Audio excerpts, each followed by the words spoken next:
guarantee on every new Toyota. Find out more at hatchtoyota.com or visit us today at the Northern Arizona Auto Mall in Show Low.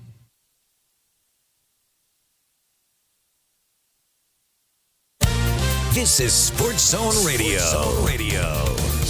Champions play here at Sports Zone Radio.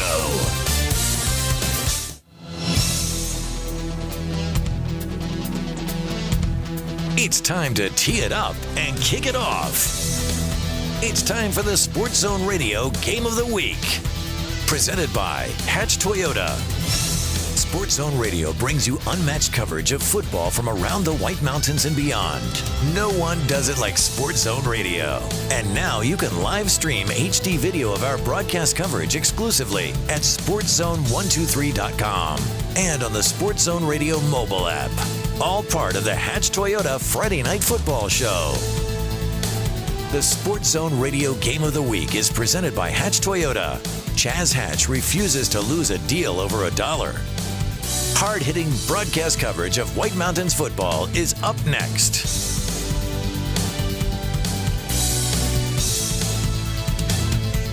Now, let's take you out to the field and join our broadcast team for tonight's Sports Zone Radio Game of the Week.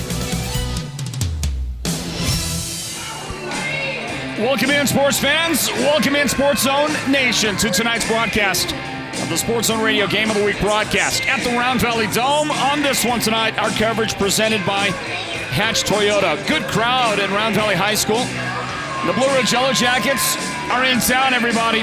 We're ready to go tonight on this one. These two teams are ready to go. Somewhat decimated a bit by injury, but two teams that certainly understand the urgency of the moment. For the Round Valley Elks, they do not want to lose the opportunity to host a first-round playoff game. And a win tonight against the Yellow Jackets, we believe, is going to ensure that they'll be at home at the Dome next week, as high as a number 6 seed in the upcoming bracket to be released tomorrow by the AIA. If they lose the game to Blue Ridge, there's a possibility they drop out of the top 8, meaning they'll be on the road for the playoffs next week. One way or the other, this Round Valley team is going to the playoffs. For the Yellow Jackets, may or may not be the same story. I'll explain what's at stake for the Yellow Jackets. I'll do that in just a moment. First thing we'll do is the national anthem, as you look at the largest indoor displayed American flag in the state of Arizona right here at the Round Valley Dome.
Yeah, about that, huh? The oboes and bassoons sound great. The Round Valley Marching Band and the presentation of our national anthem. A patriotic night at the Round Valley Dome and a big high school football game straight ahead. The Blue Ridge Yellow Jackets need some help, and they need to help themselves. A victory for the Yellow Jackets guarantees a playoff spot, maybe even a better than number 13 seed for the bracket to be released tomorrow. A loss tonight might not knock them out of the playoff picture. They might even retain their number 13 position, which would set them up probably to play at Sholo next week.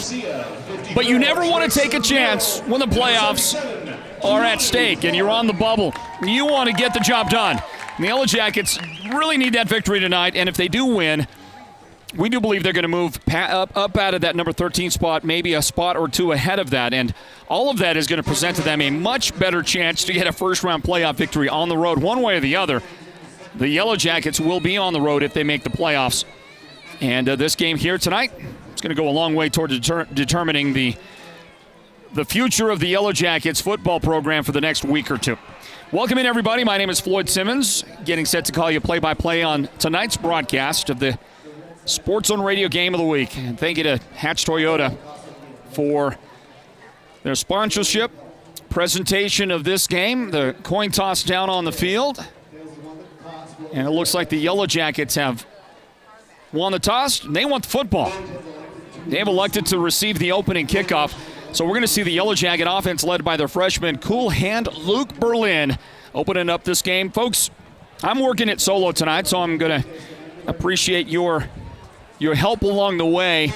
We're going to do a giveaway to get you involved and engaged in the broadcast, okay? We'll do a giveaway a little later on in the broadcast. We're going to give away, along with Simmons Media, along with our friends at the Snowflake Smokehouse. Kendall Bryant's great people there. We are giving away a 35-quart Canyon cooler tonight later on in the broadcast. Value on that? Yeah, retail value about $270. How does that sound? We'll give that away tonight. But you've got to be tuned into our YouTube broadcast, okay? So if you're listening on radio right now, find yourself a place to go catch the broadcast on YouTube. If you're watching our live stream on participation, then we'll do a drawing later. We'll ask you to move over from your Facebook broadcast. Go check out what we're doing on YouTube. How does that sound? And look at that. There's the Yellow Jacket return squad. They're going to get the video game of the week presented by Hatch Toyota. Let's pause. 10 seconds for state. At Sports Zone Radio. Football fans, you're listening live and local on our home, the Sports Zone Radio home for broadcast coverage across the White Mountains. That's Mix 98, KRFM Sholo. And a big one tonight at the Dome as the Yellow Jackets will send Elam Antonelli deep to receive the opening kickoff for the Elks tonight. Kicking off is Kevin Flores, who also in pregame looked good place kicking. He kicked one at least 47 yards in practice, and it had 5 yards to spare. So 50 plus out of that kid. As Antonelli is met just out across the 15-yard line, he gets knocked down at the 17, and it's first down for the Yellow Jackets. And they'll begin from that spot there. Welcome into the Sports on Radio Game of the Week presented by Hatch Toyota. Well, we've got a great production team put together tonight, led by our producer, Derek Simmons. Our technical director is Noah Anderson. Also with us on the crew tonight is Sean Ulvestad, working some camera for us, and the very lovely Sonia Simmons to provide stats on this one. We're ready to go. Crowd goes quiet as the Yellow Jackets will snap the ball and run their first play from scrimmage. It's a jet sweep, and it gets shut down very quickly by Trayson Merrill, the defender out on that edge, who was able to, though I can't be entirely sure because here's a quick throw after the catch. Yards for the Yellow Jackets. Asking, wondering, what exactly happened right there? Well, Coach Baca, we don't know either, but they tacked some yardage on at the end of the play after a 3-yard catch by Antonelli. And the new line of scrimmage is the Yellow Jacket 38-yard line. First down, Blue Ridge. 13 in motion around the left side. Yeah, motion, handoff, up the middle it goes, Jay Spartan. Spartan has become more and more a feature player in the offense for the Yellow Jackets, and he'll take it to the 45-yard line. Gain of 7 on the play for the Yellow Jacket junior running back.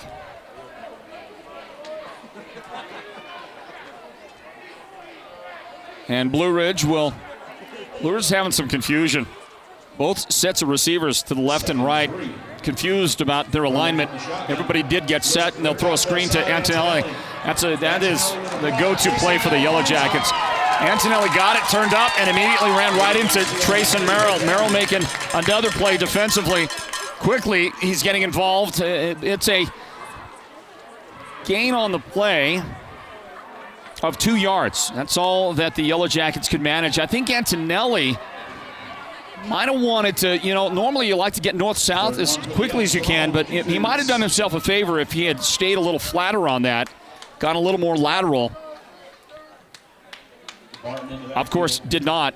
And now the Yellow Jackets come out on 3rd down and a long one, about 1.5, and it's on the ground. Jay Spartan dropped it. Now Berlin, the quarterback, had to dive on top of it and prevent Round Valley from taking over on that spot right there. 4th down now, 4th down and 4. I believe that Barton he was taking a look at his options straight ahead, trying to figure out what to do with the football.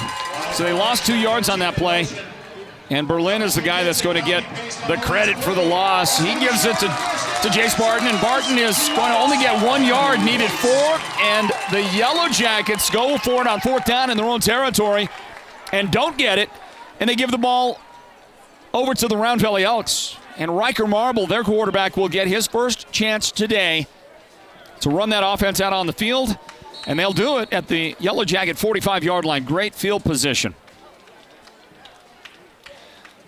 So the opening possession for the Yellow Jackets netted them 1 first down. I believe that was 1 first down they were able to collect. They moved the ball, got help from a penalty, but in the end, they give Round Valley great field position. There's a handoff, and there is a nice run. Ends up being about a 12-yard gain on the first offensive play, and Kyle Clark, the sophomore running back, he found a little seam right there. He slipped by a couple of would-be tacklers, and he gained 11 yards. That is a first down. So the good field position exploited quickly on the first run from scrimmage. And Riker Marble, the left-handed quarterback, who is equally adept at running the ball as he is at throwing the ball, and he's good at both. He'll line up. Clark is with him. Fake it, keep it. Nope, Clark had it, and Clark fell. He slipped right in front of the Yellow Jacket safety. It's a 9-yard gain. Trenton Trickey, freshman safety for the Yellow Jackets. You'll see him right there, and it was the influence of Trenton's presence there in the middle of that defense that caused Clark to slip on the cutback. But it was a 9-yard pickup, 2nd down and a yard. So what do you do right here? You're deep in your opponent's territory. Take a shot at it, right? Throw it to the end zone. He got 2 more to play with after that, and a good kicker. Here's the give. Nope. Marble keeps it, cuts it back, across the 15-yard line. There's the danger of Riker Marble. 11 yards for Marble on the carry.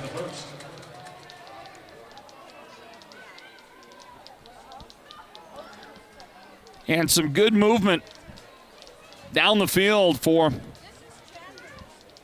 Round Valley. They get the ball to the 14-yard line.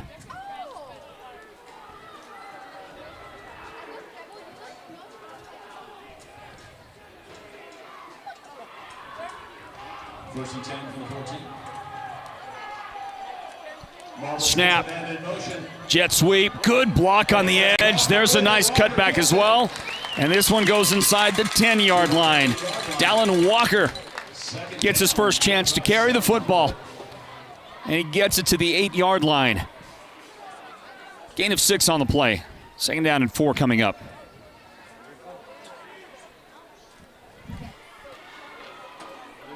Well, the Elks are moving the ball with ease up the field against this Yellow Jacket defense to open the game. Still no score, but it's just the first possession for the Elks. Marble, the little run pass option. He'll give it. And it's first down yardage to the 4-yard line. That's a gain. Call that a gain of 4 yards on the play. Gage Baker figuring in to the offense for his first time today. They needed 4 yards. He got them to 4. That's a first down. First and goal, Round Valley. They are set up the offense at the 4-yard line of Blue Ridge. So early activity for this Round Valley offense. They began with a short field, and they are close to cashing in. Got to block up the field, and there's a tackle right near the line of scrimmage. Ultimately, Round Valley was able to get a couple out of it. The ball carrier was Kyle Clark, and you'll see Clark, he cut it up right there, and Noah Chi was able to wrap him up, prevent him from getting more than just a single yard on the play. So a 1-yard gain for Clark. Boy, how many different players from Round Valley in this opening sequence have carried the ball? I think they've had 4 different guys have run the ball from scrimmage on the opening possession. Getting a lot of different players involved. Still no score, but Round Valley now with a second and goal from the Yellow Jacket 3-yard line. Long snap count, run it to the right side. Option, cut back, Riker Marble steps across and into the end zone for the first points of the game. A Round Valley touchdown.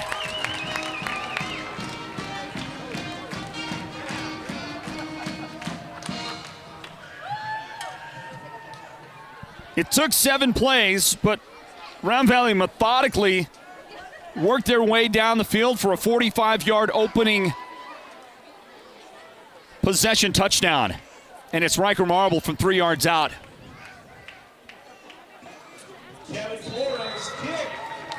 The point after try is up and good. It's a great kick. Kevin Flores he's got a boot, everybody, and his team is in front, 7-0. First quarter action at the Round Valley Dome. We are finishing up the regular season, and this word in from our friends at Summit Healthcare. It's the Sports Zone Radio Game of the Week, presented by Hatch Toyota. Summit Healthcare is committed to your healthcare experience from start to finish. They invite you to take advantage of the Summit Healthcare Retail Pharmacy. The pharmacy is conveniently located in Summit's outpatient pavilion, just steps away from the hospital, and most of Summit's clinics. They accept most insurance, including Medicaid, Medicare Part B, Medicare Part D, First Care, and IHS. Prescriptions are ready in just minutes, and you get curbside delivery too. The Summit Healthcare Retail Pharmacy, because Summit is committed to meeting your pharmaceutical needs. The Simmons Media Group and Sports Zone Radio is proud to be the recipient of the Professional Indoor Football League's award for Top Game Day Broadcast for our work providing full television, live streaming, and radio production for the Arizona Rattlers. You can catch our live video stream broadcasts of White Mountains football on the Sports Zone Radio Facebook page and YouTube channel. This is Floyd Simmons inviting you to join us every Friday for the Hatch Toyota Friday Night Football Show and Sports Zone Radio's award-winning live video sports coverage. The Elks kickoff goes into the end zone for a touchback. Blue Ridge will work from the 20-yard line as we bring you back in, everybody, with 5:01 on the clock in the first quarter. Round Valley hosting Blue Ridge in the final regular season week for 3A football. The Sports on Radio Game of the Week is presented by Hatch Toyota. Round Valley coming off an opening possession for them today. A 7-play drive, covered 45 yards. Took 3 minutes and 56 seconds, and Riker Marble a 3-yard touchdown run. Handoff to Jace Barton. And Barton gets a very, very tough and hard-working 1 yard on that gain. As the Elks step up to shut it down right there.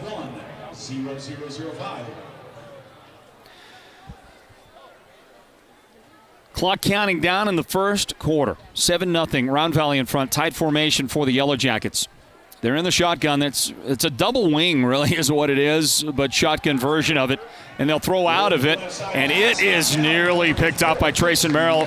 Trayson has made a couple of plays already defensively, and right there would have been the biggest one yet. He was, I think it's right in his hands. You'll watch it right here. All he had to do was collect it in. If I'm not mistaken, well, he decided I'm going to bat it down. If he lays out for it, he gives himself a great chance to intercept it. He might have just with the reach been able to get those two hands, get the ball, take it to the house. There was nobody between him and the goal line, but that's an incomplete pass. Off the right hand of cool hand Luke Berlin. Now the Yellow Jackets confused, shifting, confusion. Tyson Threadgill wasn't quite sure, so Coach Hathcock has to spend his first time out today. And his team down 7-0, 4:10 on the clock in the first quarter. Everybody, going to tell you here in a moment how you can win a beautiful 35-quart Canyon cooler from the Snowflake Smokehouse and Simmons Media. We'll do that right after this word from Cellular One, the Sports on Radio Game of the Week presented by Hatch Toyota. We've got a cool deal for you at Naked Mobile. Get the Samsung A11 smartphone free when you activate just 1 month of our 60-gigabyte plan. Starting at $75 per month, switch to Naked Mobile and get the free Samsung Galaxy A11 smartphone with 60 gigabytes of high-speed LTE data each month, and you can use your data as a hotspot. We've got you covered with unlimited nationwide talk and text and coverage on America's fastest networks. No contract, no credit check, no hidden fees. Get your free Samsung A11 smartphone at any Cellular One store near you or at nakedmobile.com. Hey, congratulations to, I believe his name was Kevin Brewer, was our winner last night. We gave away Phoenix Suns tickets on our broadcast. That broadcast, Sholo at Page. Sholo Cougars won that game 38-6. Here in this one tonight, we're giving away another great prize. Coming to you from the Snowflake Smokehouse and from Simmons Media. Find out what that's about after we find out what Luke Berlin can do. As his team sets up a screen, there's Jace Barton trying to get his blockers moving and set up. And they just they hesitated on my man as he caught the ball, and Jace was trying to get a push going. You'll see it right here on the replay. You got to get some upfield, man. Jace had the potential and opportunity right there, but you've got to get to your block quicker. And unfortunately for the Yellow Jackets, after a 4-yard gain, well, that's gonna do it. And the Jackets are going to have to surrender the football. 4th down, 4th and 5. Jackets at their own 25-yard line. High snap. The kick is on its way. Caught on the run, right at midfield. There is a blindside block that's going to bring back a great return. It ends up on the ground. It doesn't matter. There's a flag way back. It's a pretty good-looking return by Kyle Clark. Fielded it on the run and right in the middle of the bunch. You can bet it's going to be an illegal block of some kind. It was right in there, right in all of that traffic was the block, the mysterious, not mysterious, they call targeting is what they did on the return team. So they're going to mark it back from the 45-yard line. Okay, so here's what we're going to do.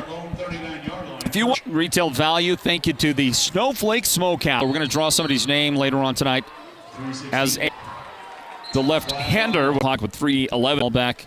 The flag thrown at about the 35-yard line.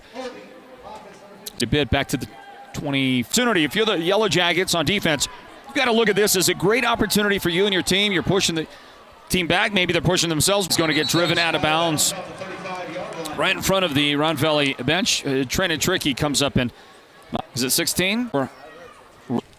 And they need to do everything they can to give themselves a chance at victory here in the final regular season of the week. The playoffs around the corner. Seeding is critical. A win tonight gets them a little breathing room for next week. Marble to throw. Great protection, the wheel route, and he dials it in. A great delivery. That might be just shy of the first down. Needed 14, and they get 13 out of it.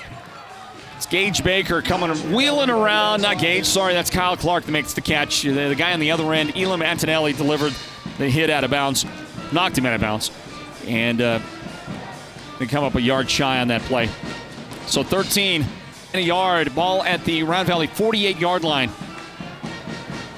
The penalties pushed him back. The Elks have so far not been fazed by the 2 penalties they committed. So far, 25 yards in penalties on this possession alone that the Elks have had to deal with. Going to run the option. Hand it off. Clark has it. Clark's got the first down. It's a gain of 5 for Kyle Clark. That's another first down for the Elks. They are now at the Yellow Jacket 46-yard line. So as I mentioned, if you want to win the Canyon Cooler, the 35-quart Canyon Cooler, you need to make sure you are tuned into our YouTube broadcast. Go to the Sports on Radio YouTube channel, and while you're there, smash the subscribe button. Subscribe to our channel.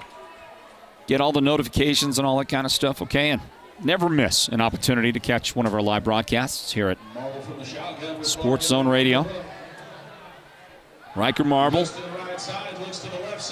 He's got some time, and now he'll get chased out of the pocket. Running a long way. Throws against the grain, and it's almost intercepted. Tipped out there. Incomplete. Derek, I'm going to ask Derek down on the field. Derek, if you can get an opportunity, that number 13 right there, if we could figure out who that is. It's no hurry, but if we can find out who number 13 is, who almost, well, he had a chance at picking that one off, did decide to deflect it, and he did. And it's incomplete, brings up second down and 10, closing out the first quarter here, everybody. Here's what you're going to do, okay, on our YouTube channel in the chat area, chat box. If you will just tell us two things, send us a message there, send us a chat, tell us two things. What is your favorite trick-or-treat candy to get? What's your favorite Halloween candy? Need to find out who that is, what that is. Kyle Clark carries the ball across the Yellow Jacket 45 to the 43. That's a gain of 3 on the play. It'll bring up third down and 7 for Round Valley. So we want to know two things. What's your favorite Halloween candy, and what's your favorite Snowflake Smokehouse cut of meat? And listen, maybe you're new to the Snowflake Smokehouse. Maybe you haven't yet shopped there. So maybe you don't know what your favorite is. What do you think your favorite is? What do you think you'd like to try down there? I don't know. What is it? The filet mignons? Is it the ribeye, the famous Snowflake Smokehouse ribeye? They've got chicken. They've got pork. It's the best meat in the White Mountains. You know what I'm saying? Here's Riker Marble trying to pierce those defenders, and Marble's going to dive ahead with what I believe is enough yardage for the first down. He needed 7 yards, and he dives, and he's right there at the spot, and maybe a little bit ahead of that spot. And yeah, the officials say that's a first down for Round Valley. Marble with the run, and he delivers it. And again, an opportunity missed by the Yellow Jackets. They had opportunities, had shots at him. And if the Yellow Jackets have what I would say is a prime concern that they have got to figure out, they've got to tackle better. The Yellow Jackets have not been a good tackling team all season long. You've just got to make that decision. To me, that's a large part of it. I'm just going to make that decision. See, there's more evidence. They had Gage Baker wrapped up, but they just could not corral him at the line of scrimmage, and he is able to fight and push his way ahead, and he gained 3 yards on the play when the Yellow Jackets had an opportunity to keep him at a 0 gain. And now we go into 30 seconds remaining here in the first quarter. Going to find out about that Hatch Toyota money machine when we take a break here in just a moment, everybody. Should see the final offensive play of the first quarter here with now 7 seconds and time ticking down. And Gage Baker getting the ball, and Baker is going to get a little trap blocking action up the middle, and Gage gained maybe 2 yards. 2 yards to pick up on the play. It'll be third down and 5 for Round Valley's offense when they return to play in the second quarter. And they're moving the ball again deeper into Yellow Jacket territory. Our score 7-0. Round Valley in front of Blue Ridge. The second quarter on the way. The Sports Zone Radio Game of the Week presented by Hatch Toyota.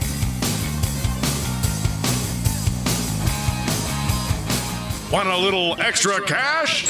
Purchase any new or pre-owned vehicle in stock and enter Hatch Toyota's Money Machine. Catch as much money as possible. Buy holiday gifts or pay off bills. No strings. What you catch, you keep. Hatch Toyota brings more Kelley Blue Book Best Buys than any other manufacturer. We're the largest volume dealer in northern Arizona, so we have a great in-stock selection of new and pre-owned, and more new Toyotas on the way. Hatch Toyota has finance partners that work with credit problems too. Come in for a confidential report and let our finance specialists help you understand what your options really are. For a limited time, purchase any new or pre-owned vehicle from inventory and get to enter into Hatch Toyota's Money Machine. Catch as much money as you can. Hatch Toyota in the Northern Arizona Auto Mall in Shono and HatchToyota.com. Keeping the White Mountains rolling for 32 years. Come to the dealership that supports your community.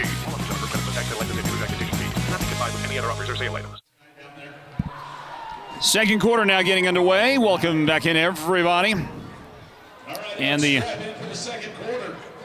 Elks. The Elks have the football. The Elks going to work at the Yellow Jacket 31-yard line. Third down and 5. The blitz on. The run blitz did not pay off. They ran right by the quarterback. Finally, a tackle made downfield just shy of the first down. So 4 yards this gain, this time. And Round Valley will have a fourth down and maybe the length of a football to go to gain the first down. Now, Round Valley's going to come out in the shotgun because that's what they do. But and they're good at it. Don't get me wrong. They can pick up pick up the fourth down in this situation. But how many old school footballers just hate to see this, right? You're fourth and a foot, and you're working out of the shotgun. There's movement up front. Are they going to say the defense drew the offense? They might do that. Both sides jumped, but I think Blue Ridge might have jumped a little bit earlier. And, well, they say the offense. The offense made the first movement. Let's take a look closely on this shot here. What do we get? I think the Yellow Jackets, yeah, they did. There you go. They're going to mark it off the defense. The defense definitely moved first into the neutral zone. Then the offense jumped out of their stance. And that's just how you give up a first down without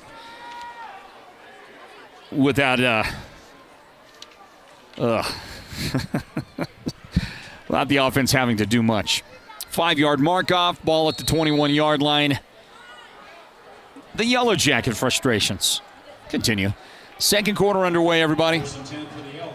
They'll get the clock moving, 11:50 on the clock. At halftime, the Mountain Mobile Auto Glass and Tint halftime report. The option, Marble, turns it up, across the 20, and a gain of 3 yards on the play for Riker. Gain of a couple yards on the play, second down. Round Valley moves it ahead. There's Carlo Harris getting involved on the tackle for the Yellow Jackets. Hayden Olguin also there to help make the stop on Marble. But a 3-yard gain in Round Valley. Threatening with another possession here in the first half. Only the second time Round Valley's had the football. And Marble throwing toward the end zone, and he's found a man near the sideline. Catch, cut back into the end zone. That's a Round Valley touchdown.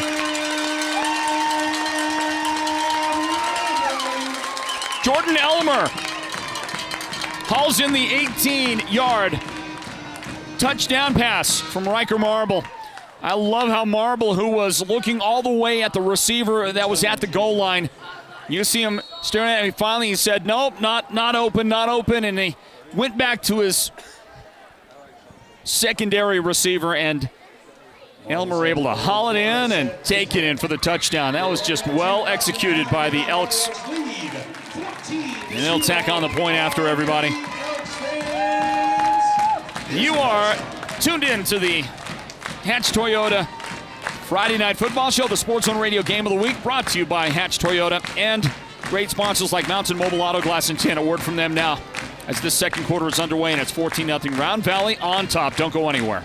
Hee-haw! Mall. This month, the experts at Mountain Mobile Auto Glass and Tint are giving you a farm experience like no other. When you have your insured windshield replaced, you get 2 delicious dinners, 2 movie tickets, and this month you also get 2 tickets to the Willis Farm. Haunted, corn maze, barnyard apocalypse. Plus, you know everyone on the farm loves country music, so this month we are giving away 2 sets of premium concert tickets. One to see Carrie Underwood and another set to see the Zac Brown Band, both live in Phoenix. It's Farm Month. Get great Mexican food, a night at the movies, 2 tickets to the haunted barnyard apocalypse at the Willis Farm in Snowflake, and your chance at seeing Carrie Underwood and the Zac Brown Band in concert. 536-597, Mountain Mobile Auto Glass Cashback. The Elks kickoff will go into the end zone. That's a touchback, and the Yellow Jackets will go to work from the 20-yard line, down 14-0 after another impressive effort from Round Valley's offense. How about a 10-play drive for the Elks? They began at their own 40-yard line. And they end up with a Riker Marble touchdown. Touchdown pass. Marble to Jordan Elmer, 18 yards on that. And it's 14-0. From the gun, handoff up the middle, Jace Barton. He is slipping tackles, and Jace is going to get a run out near first down yardage. Just a little bit shy. 9-yard gain on that effort for Jace Barton. Got some decent blocking up front. Did a lot of that work by himself. And we'll see if the Yellow Jackets can pick up the first down. 2nd and 1 for the Yellow Jackets, 10:30 left in the half. Jace Barton gets the call again, and Barton is going to get the first down. It's a good spot for the official. Barton gains 2 yards. He was able to get across the line, then somebody wrapped up, got a handful of jersey, and yanked him back. Well, when you're that big and you're that strong, like Keanu Clark, he's been such a great player for Round Valley. I mean, just throwing Jace around like a rag doll. But not before the 2 yards picked up the first down. Quick throw near side, Elam Antonelli. And he is going to get stood up. First guy that got there on the scene was Brody Ziegler. And it ends up being a 4-yard gain after the forward progress is marked out. These are a lot of the routes that you see from the Yellow Jackets. At some point, they like to try to run something off. There's a throw downfield. Round Valley's got great, but no. And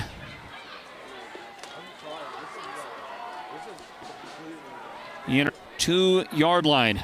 The 42-yard line, handoff to the right side. That's Clark with it. Clark had a chance to carry it in this one. The Elks have gotten in the end zone a couple of times. If you're tuned into the YouTube, I'll tell you how you can win a first down inside the Yellow Jacket 10-yard line. See who he ended up connecting with. That's, again, between a couple of defenders. You got to have that closing speed of Blue Ridge. Goes into the end zone. It goes. 8-yard touchdown run. Kyle Clark. From his offensive lineman, Noah Dana. The junior guard helped out, as the point after is once again good for Round Valley. Here's a word from our presenting sponsor of the Sports Zone Radio Player of the Game. That's White Mountain Regional Medical Center, the hospital right here in Springerville. 8:06 on the clock. Second quarter, the Sports Zone Radio Game of the Week presented by Hatch Toyota. Imagine this, a professional healthcare partner that's concerned about you, your choices, your health, your safety. At White Mountain Regional Medical Center in Springerville, choice and elevating your healthcare experience is the mission of our new CEO, experienced physicians, and friendly staff. Whether you need a rapid COVID-19 test, a vaccination, or you're looking to utilize the newest MRI, CT scan, or nuclear medicine technology, White Mountain Regional Medical Center, located in Springerville, is your healthcare partner when choices matter. Coming up at the conclusion of our broadcast, we will announce the Sports Zone Radio Player of the Game. It's always brought to you by White Mountain Regional Medical Center. Last night, Cutter Pepper of Sholo collected that. The outside linebacker, defensive end, whatever you want to call him, hybrid kind of guy, pass rush specialist, had a game last night. He was brutalizing that Page offense all night long. Multiple quarterback sacks, fumble recovery, pass blocks, pressures on the quarterback. He was doing it all last night in a Sholo victory over the Page Sand Devils. Kick fielded by Elam Antonelli at the 4-yard line. Up the middle it goes! Antonelli in the open field across the 50, the 40, the 30. Nobody gonna catch Elam Antonelli. A 96-yard Blue Ridge kick return touchdown.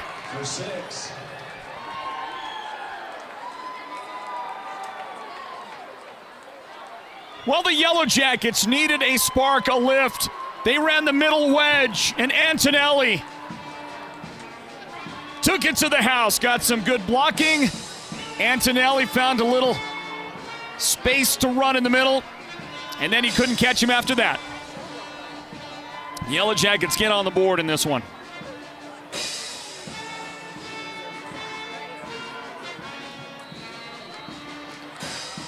Well, it's always going to be fun, right? Taking a ball 96 yards. Antonelli gets it done. Point after is blocked. Reed Granillo, part of the Blue Ridge soccer team that lost in the semifinals on penalty kicks last night. Very disappointing for the Yellow Jacket team, but he has his kick blocked. Nonetheless, the Yellow Jackets are on the board in this one. We'll grab a word from the Bloomhouse Floral Design Shop in Pine Top. It's 21-6, Round Valley in front in this first half. Stand by, everybody. No matter the occasion, large, small, or just because, the Bloomhouse Floral Designs, located in Pine Top, will create the perfect bouquet to capture your moment perfectly. Offering the widest selection of beautiful and unique floral designs and accents, the Bloomhouse serves as your personal creation expert. We are open to serve you Monday through Friday from 9 to 5 and Saturday from 10 till 4. Same day and rush deliveries are available. Stop by or order online at bloomhouseflorals.com. Attention! Did you know that you may be eligible to receive a free data plan with 60 gigabytes of LTE data to use as a hotspot every month? If you live on tribal lands and are on a government assistance program like WIC, SNAP, Lifeline, Pell Grants, or Medicaid, Cellular One can help. Just ask for the Cellular One ACP plan. It comes with unlimited data and a 60 gigabyte LTE data hotspot. Get your free ACP plan at any Cellular One store today. ACP is a government benefit program and customers must qualify. Some restrictions apply. Limited time only. Non-transferable. Limited to one line per household. Thank you to Cellular One. Thank you, folks, for joining us on our broadcast of the Sports on Radio Game of the Week. Thank you to Lauren Webb. Lauren Webb, who is the principal at Blue Ridge High School. And he stepped up to let us know that that number 13 is Matt Symington. So he shot me a little text message there. Thank you, Lauren Webb. I'm going to mark him down as a great valued member of Sports Zone Nation as well. Here's a kick fielded at the 10-yard line by the Elks. Good coverage. Good hustle on special teams by the Yellow Jackets. Samuel James, a sophomore. This is a very young team for the Yellow Jackets. Samuel able to hustle down and make the tackle on Dallin Walker. And they'll spot the ball down. Boy, that was a very short return considering it was a low kick, and yet a great hustle downfield to make the tackle. The ball will be at the 25-yard line. And for the Elks, this represents the longest field in front of them now so far in the game. 7:48 remaining in the first half. The Mountain Mobile Auto Glass and Tint halftime report is on the way. Fake it, Marble. He's able to escape somebody on the edge. Good job out there again. A couple of nice plays by the Yellow Jackets. They must have heard me imploring them to get busy, tackling. They had been struggling big time. Is that Elam Antonelli, I think, out there on the edge making that tackle? Might have been. And, I mean, it's a gain of a foot. We're going to, for all intents and purposes, it's a no gain on the play is what we'll say for Marble. The Yellow Jackets forces second down and 10. Tight formation with a solo receiver split out on the short side of the field. That's the left side of the field for the Elks. 7 minutes remaining in the first half. 21-6. Round Valley in front. They'll give it. And a big hit at the end of this one, carrying the football for the Elks, Brody Ziegler. And the middle linebacker, just a terrific player on that Yellow Jacket defense. Franco Harris steps up there. Got help as well from Seth Slaughter on the tackle. Gain of 7. Third down and 3. Another good opportunity for the Yellow Jacket defense. They're going to present with a 3-man front. Roll Noah Chi up on the left edge. And the run blitz, I think, is coming. It is. It is. Yeah, they just guessed the wrong hole. Guessed the wrong hole. Trenton, tricky from a safety spot, has to make the tackle on this one. 5-yard gain for Riker Marble. Well, you'll see Franco Harris coming right there, and he got almost he was triple teamed right there. And Marble went the other way. Just, you guessed on the left side of the offense, and Marble went on the right side. Move the chain for a first down. Ball at the 32-yard line. The Elks will spread the offense now. They've got a solo receiver out on the right side. There's a problem with that offensive set. The right tackle was uncovered. There's no flag on it, but the right tackle was uncovered. That was, I believe, an illegal formation. Doesn't get called, but other flags come out, and we'll see who is guilty on that. It was a short gain for Round Valley. Holding on the offense. So that'll get moved back. He'll mark it off from, looks like they're going to mark it off from about where the line of scrimmage was. So a 10-yard mark off the other direction against Round Valley's offense. The Elks have been guilty a bit. It hasn't prevented them from moving the ball downfield and getting scores on the board, but they've been committing a few fouls here in this first half. 21-6, they lead right now. First down after a 10-yard mark off, first down at 20.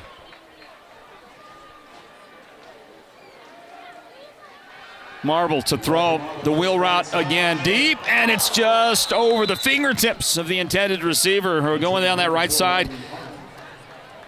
And unable to haul it in, it was Riley Harlan, the senior. And the Elks love to run this route. They run it a lot. They run that wheel route, and they try to find that little space in between the linebacker who is trying to stay with the receiver who turns it up and the safety who's playing deep, but a lot of times, like in that situation, shaded maybe more toward the middle of the field. It's a great route. You don't expect to see it run as often as Round Valley does it. But they do it because they can. They do it because the opportunity presents itself. That one, though, incomplete. And it's now second down and 20. Marble looking to throw another wheel route on the near side, but the quarterback sack. Ball is out. And I think Marble got it back. Now a late flag gets thrown. I think that's Carlo Harris who came on a blitz from the backside. He got to the quarterback before the downfield route could develop. And then after the ball came out and there was a scramble for it, a late flag came flying in, and the officials have to have a conflab and discuss it. The ball, or rather the flag, was thrown right where the ball was recovered at the 15-yard line. 15-ish yard line. And it's a long, long discussion. Take a look at the replay again. Marble was, I believe he was looking at another wheel route that was developing on that side of the field. And then he felt Carlo Harris coming, and he said, I better get out there. I better try to escape. And the ball came out. And from right there again, let's look at that replay. I think that was I feel strongly that was a fumble. Harris, by the way, coming in and, yep. Oh, no, okay, so he exchanged hands is what he did. And it becomes very hard at the end of the play to tell whether or not contact with the ground is what brought it out. Either way, okay, no penalty. The official said, the referee said, the ruling on the field is a fumble recovered by the offense. The net doesn't matter because the offense recovered it. So whether it was a fumble or not, well, it's going to be in the same place, and it's going to be third down from that spot. So they thought it was a fumble. And I think that on the replay right there, and that's a beautiful shot. Way to go, Derek. Derek, our producer, our technical director, Noah Anderson. You guys did a great job giving us the look right there. And I think it's as good a look at it as you could get, and I think it's as hard as it can be to determine, when the ball came. Did the ground make the ball come out because he switched hands, that kind of thing. They called it a fumble, but they recovered it anyway. Ball's all the way back now to the 16-yard line and got to get to the 42 for a first down. Marble throws, dumps it, chunk yardage, and a tackle out at the 30-yard line. And that'll be a gain of 14 yards. Let's see who is on the receiving end. Another marker is down, by the way. The offense was guilty of holding on that play. I think I might decline this if I'm on the defense, and I think they did. I think they did decline. Jordan Elmer, who caught the touchdown pass earlier from Round Valley, he gets the catch and the run after, and you know what? It's fourth down. It's fourth down and 12 after that gain. I think we said a gain of, what did I say on that? 14? And that's what I told you? Because I'm never wrong, right? Speaking to our statistician right there. Fourth down and 12 ball. Snap will be snapped from the 30-yard line. Yellow Jackets, who have returned a kickoff for a touchdown. Oh boy, this is going to bounce off the hands of Matt Symington and gets a good bounce into his hands, but he runs, didn't feel the coverage coming from behind, and that ends up being the net of the punt for Round Valley is huge on that play. My goodness, Kinley Caldwell in coverage. Watch Kinley come into your screen from behind. Symington had, I don't think, any idea that Caldwell was right there. So penalties, once again, affecting Round Valley, though the previous effect was only to stretch the field for scoring opportunities. This time, so... And Symington was trying to squeeze through there, but he unfortunately ran into a said for you. You love to have those guys. And then Jay Spartan. That direction. By long, and he reach. Attack anytime you want. Running catch by Clark, and then hitting crew. I don't think any. Don't wreck. First half, the Elks will have the football. They still have a Round Valley half of the field. They lead 21-6. Are you letting us know on our YouTube channel, on the broadcast there in the chat area? Are you letting us know what your favorite Halloween candy is and what your favorite Snowflake Smokehouse meat product is? 10-yard gain for Riker Marble running the option. Again, tackling an issue. Just an issue. I mean an issue. This is what I mean. The ball at the 33-yard line of Blue Ridge. Plenty of time for this Elks offense, who have 3 timeouts left. The Yellow Jackets have 2 timeouts remaining here in the first half. The Mountain Mobile Auto Glass and Tint halftime report is coming up, everybody. 2:05 left in the half. First down play. Marble. He's got a ton of time to throw. Down deep. He goes. Pass caught. Touchdown. The defender got caught looking back. And he was made to pay on the touchdown pass. Is that Elmer again? I think it is. And it should be his second. There's markers down near the goal line. Jordan Elmer running down that right side. When you have that much time to throw and you can throw the ball with that kind of accuracy, boy, it's fun, isn't it? And we're going to have to check and see what the officials determine went wrong right there. the trend, by the way.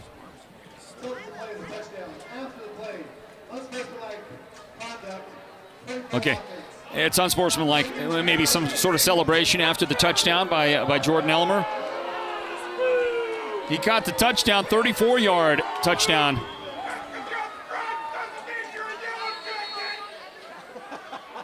And some fans are getting a little carried away. Touchdown comes with 1:53 remaining here in the first half. If you're the Yellow Jackets, boy, you hate it. That's a killer. That is a killer. You'll take another look at the replay as we go to break, everybody. 28-6, Round Valley. Putting it on the Blue Ridge Yellow Jackets in the final regular season game this year.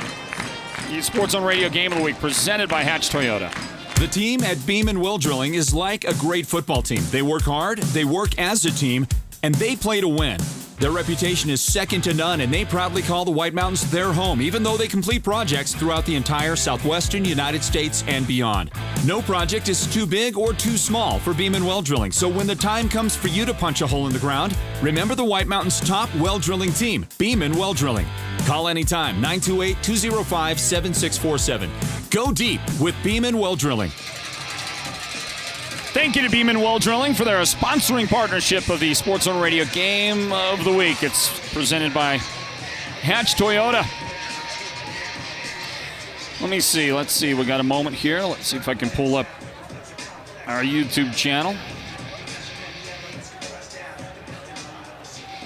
Let's see if I can find some of those comments you've made. Those of you who are interested in winning a 35-quart Canyon cooler from the Snowflake Smokehouse and Simmons Media. Kick fielded inside the 20, up the middle. That middle wedge this time didn't open up, but it's still a good return with good field position for the Yellow Jackets. It comes out to the 40-yard line. Off the return by Elam Antonelli.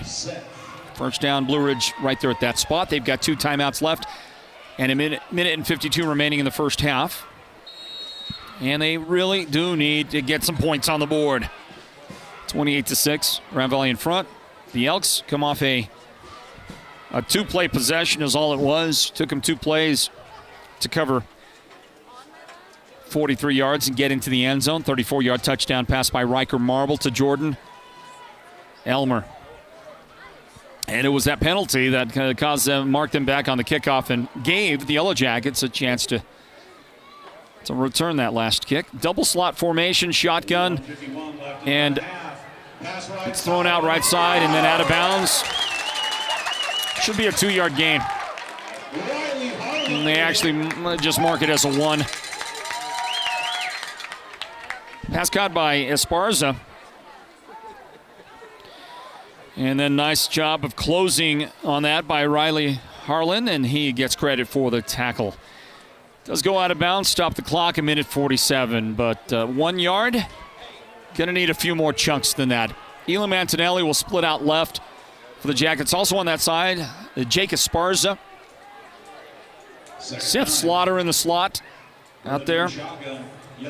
And that's the direction they're throwing. And the slant is broken up.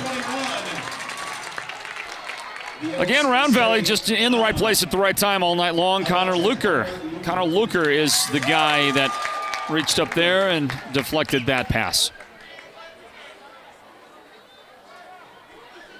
Slaughter on the slant. Couldn't get the target. Incomplete.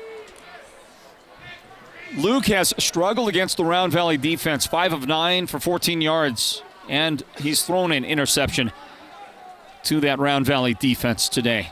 They have been tough. The clamps are down for sure, and they have limited the overall offensive production for the Yellow Jackets. The numbers at halftime are not going to be pretty. Trips to the left for the Yellow Jackets. They want to throw the screen. Esparza, and Esparza drops it on the ground. The Jackets get it back. It's a 2-yard gain.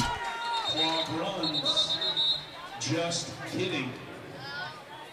That is a 2-yard gain. And then a stoppage by Round Valley. They want to preserve some time. There's 92 seconds remaining in the first half. That's Brad Baca, the head coach, and he wants to give his guys an opportunity on offense. Tack some more points on if they can. So they spend a timeout. and they are going to be left with plenty of time and 2 timeouts remaining for them as well. So I asked you if you will check in with us on if you'll do us a favor and check in on our YouTube feed, our YouTube live stream. Let us know 2 things. Let us know your favorite Halloween candy. What is that? And somebody reminded me about sugar daddies the other day. Sugar daddies. I don't know. They're so wrong, yet they're so right, aren't they? And it seems like they are a classic Halloween candy. And a little tiny one, if it's fresh, that little one, I can knock down about 6 of those in one sitting. I don't know if it's my favorite, but I certainly like it. Love a milk dud. Certainly do that. Let us know your favorite Halloween candy. And let us know your favorite Snowflake Smokehouse meat or prospective meat. If you've never had Snowflake Smokehouse, let us know the meat you'd like most. So we get a high snap. And the Yellow Jackets are going to fake it. Jace Barton gets lit up. That is incomplete. And he got hung out to dry by the punter. Yeah, just hung him out to dry. And Brett Jordan timed it beautifully. Watch this. Ball hits. Good night. I think there was some politician in a debate just a day or 2 ago, right? Good night. Hello, good night. Something like that's exactly what we got to see on that hit. Brett Jordan breaks it up, and the Yellow Jackets trying with some trickeration. Seth Slaughter's pass. Hey, listen, they're all friends, right? But at the end of this one tonight, if I'm Jace Barton, I'm gonna let Seth Slaughter know how it is. At the end of this one, so Seth, my man, you can't do this to me. And the Elks take over with 1:26 left here in the half. Robertson's amended motion, quick pass left side. And they're going to try to get it out on the sideline in front of the Blue Ridge bench. That is incomplete. The intended receiver was Dallin Walker. And Marble's pass goes again incomplete. 28-6, our score. Round Valley in front. The Mountain Mobile Auto Glass and Tint halftime report is on the way. Thank you all for bearing with me as my broadcast partner, Byron Brown, unable to make this one tonight. We're going to give him a break. How's that? From the 43-yard line, speed sweep to the near side, and the Yellow Jackets are there for it. Well, again, struggle. They got their initial hit, stood him up, almost able to squirt out of that thing. And as it is, can almost feel like that's a fortunate 2-yard gain when it really felt like it should absolutely be nothing on that play. Was that Clark, I believe, that carried the ball? It was Kyle Clark. 3rd down and 8 now. Riker Marble looking right side, looking down the field, and he is going to nearly complete it to his receiver, Jordan Elmer. There was contact down there. The defender never looked back. And Matt Symington was down there staying with Elmer, and he did lose a step. Symington's I think he's got to play more over the top a little more often than what he has been. The official's going to let that one go by. And it's incomplete. 4th down now, 4th and 8, and the Elks for sure going for it, right? 50 seconds left in the half. They're going to spend a timeout to look over their options, and that'll leave Round Valley with 1 timeout here in the half, and a 4th down 8 coming up from the Round Valley 41-yard line. So thank you for checking in. What's your favorite Halloween candy treat? A treat of any kind. Maybe it's candy apples. I don't know. Maybe it's popcorn balls. Not. Look, among the terrible, terrible Halloween candies, popcorn balls are terrible, right? You like popcorn balls? Hate them, right? The orange things, like the candy corn? Yeah, candy corn's terrible, right? And the candy pumpkin, it's the same thing. The candy pumpkin's terrible. Talking to a couple of the young ladies that are with the Round Valley football team, right? The managers on the football team. They're shooting the game and they're working with the coaches up here, and yeah, they hate the popcorn balls. The lovely Sonia Simmons, what do you think? The popcorn balls? Hate them, right? Listen, people out there. I don't know what the thinking is behind the popcorn balls. Don't do it. Don't do it.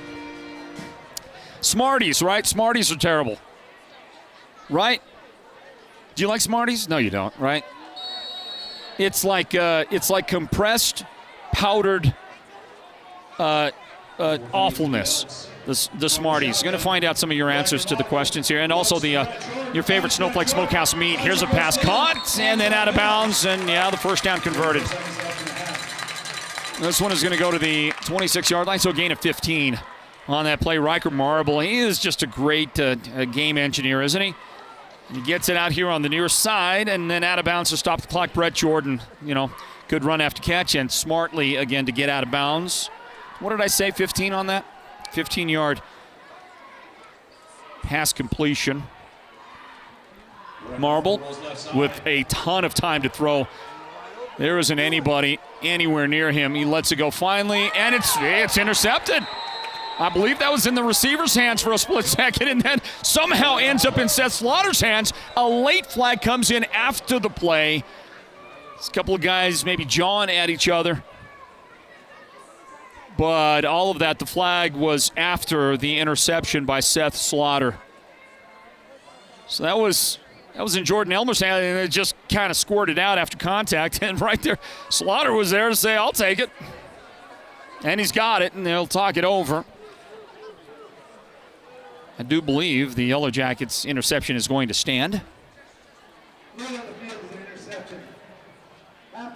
After the interception, unsportsmanlike on Round Valley. Boy, they have been hit with some big penalties in the game in this first half. That is already their 7th penalty of the game for 90 yards. The Yellow Jackets have not been able to really fully take advantage of the fact that Round Valley has at least been trying to hurt themselves all night long with that. 34-time report is on the way here in a moment. The broadcast home of Sports Zone Radio all across channels. Up the middle it goes. Jay Spartan, he's necessarily timeout. Dynamic David Simmons, I get to say that. And as a dad, I'll say it even louder. But we're looking for you, but we're asking you what's your favorite Halloween candy and what is your favorite Snowflake Smokehouse meat. Let's see. James checks in. Hey, I know James. James, how you doing, man? Butterfinger and brisket. Thanks, James. Let's see. Mariah says Reese's.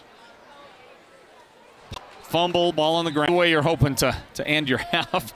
Clock stopped with 6 seconds. Now they'll watch. Let's see what kind of adjustments happen at halftime. Snowflake Smokehouse ribeye. It's bombastic, isn't it? Bombastic. Let's see. Youngerders says Reese's peanut butter cups and porterhouse. Go Yellow Jackets. Samantha Lucktill. Reese's peanut butter cup and tomahawk. JD Pepper. I know JD Pepper, Coach Pepper. Coached with JD, a baseball team back in the day. It says Almond Joy and tomahawk steaks. I like them both. Almond Joy, good. I'll tell you this. As good as the Almond Joy is, the Mounds is much better. Isn't it? Aren't they different? Almond Joy, Mounds? Wait, no, which one has the... Well, I guess the almond has the almond. Almond Joy. Pardon me, maybe the Almond Joy is the better variety. Monica says Take 5, likes the Take 5 in whatever the Snowflake Smokehouse recommends.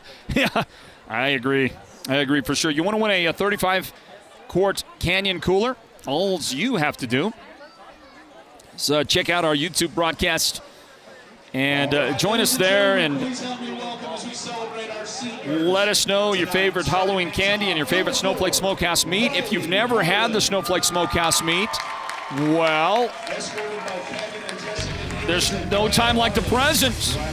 Tell us what you think you might like the best. Their brisket. How about their ribeye? The New York strip. They've got chicken, they've got pork, they got the whole thing. And we've got a 35-quart Canyon cooler for you to win here just by telling us those things. And we'll draw somebody's name later on. Here at the Round Valley Dome, it is 28-6, Round Valley in front of Blue Ridge. The Mountain Mobile Auto Glass and Tint halftime report is straight ahead. It's the Sports Zone Radio Game of the Week presented by Hatch Toyota.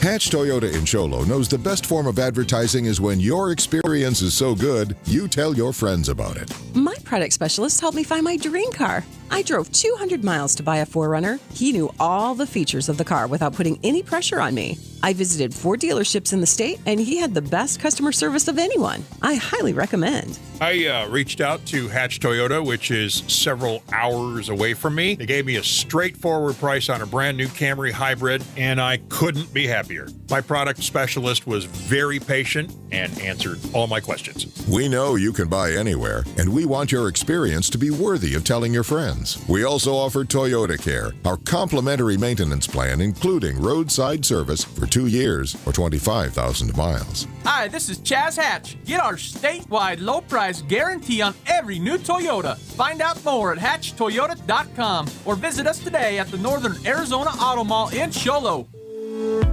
Imagine this, a professional healthcare partner that's concerned about you, your choices, your health, your safety. At White Mountain Regional Medical Center in Springerville, choice and elevating your healthcare experience is the mission of our new CEO, experienced physicians, and friendly staff. Whether you need a rapid COVID-19 test, a vaccination, or you're looking to utilize the newest MRI, CT scan, or nuclear medicine technology, White Mountain Regional Medical Center, located in Springerville, is your healthcare partner when choices matter. No matter the occasion, large, small, or just because, the Bloomhouse Floral Designs, located in Pine Top, will create the perfect bouquet to capture your moment perfectly. Offering the widest selection of beautiful and unique floral designs and accents, the Bloomhouse serves as your personal creation expert. We are open to serve you Monday through Friday from 9 to 5 and Saturday from 10 till 4. Same day and rush deliveries are available. Stop by or order online at bloomhouseflorals.com. We've got a cool deal for you at Naked Mobile. Get the Samsung A11 smartphone free when you activate just 1 month of our 60-gigabyte plan. Starting at $75 per month, switch to Naked Mobile and get the free Samsung Galaxy A11 smartphone with 60 gigabytes of high-speed LTE data each month, and you can use your data as a hotspot. We've got you covered with unlimited nationwide talk and text, and coverage on America's fastest networks. No contract, no credit check, no hidden fees. Get your free Samsung A11 smartphone at any Cellular One store near you or at nakedmobile.com. Hee-haw! This month, the experts at Mountain Mobile Auto Glass and Tint are giving you a farm experience like no other. When you have your insured windshield replaced, you get 2 delicious dinners, 2 movie tickets, and this month you also get 2 tickets to the Willis Farm. Haunted, Corn Maze, Barnyard Apocalypse. Plus, you know everyone on the farm loves country music, so this month we are giving away 2 sets of premium concert tickets. One to see Carrie Underwood and another set to see the Zac Brown Band, both live in Phoenix. It's Farm Month. Get great Mexican food, a night at the movies, 2 tickets to the Haunted Barnyard Apocalypse at the Willis Farm in Snowflake, and your chance at seeing Carrie Underwood and the Zac Brown Band in concert. 536-597 Mountain Mobile Auto Glass Cash back to you. Woohoo! Welcome to the Mountain Mobile Halftime. A complete first half breakdown of tonight's Sports Zone Radio Game of the Week broadcast. This is the Mountain Mobile Halftime. Halftime at the Round Valley Dome. It's senior night on the final regular season game. Look at that guy right there, Trayson Merrill. That is a boss right there. Final game of the regular season. His dad right there and his mother. Listen, Trayson is a great kid, great football player, and just 100% about the team. Because there's a guy who is a great receiver, plays tight end. He loves to catch the ball, and he's a great run-after-catch guy, all that stuff. But he moved over on his own volition. He moved over to tackle because the team needed some help up front. And he said, you know, Coach, I think I should play tackle. So he gave up his jersey number 10, a receiver number for that number 54, meaning he cannot be used as a receiver. There's no more tackle-eligible kind of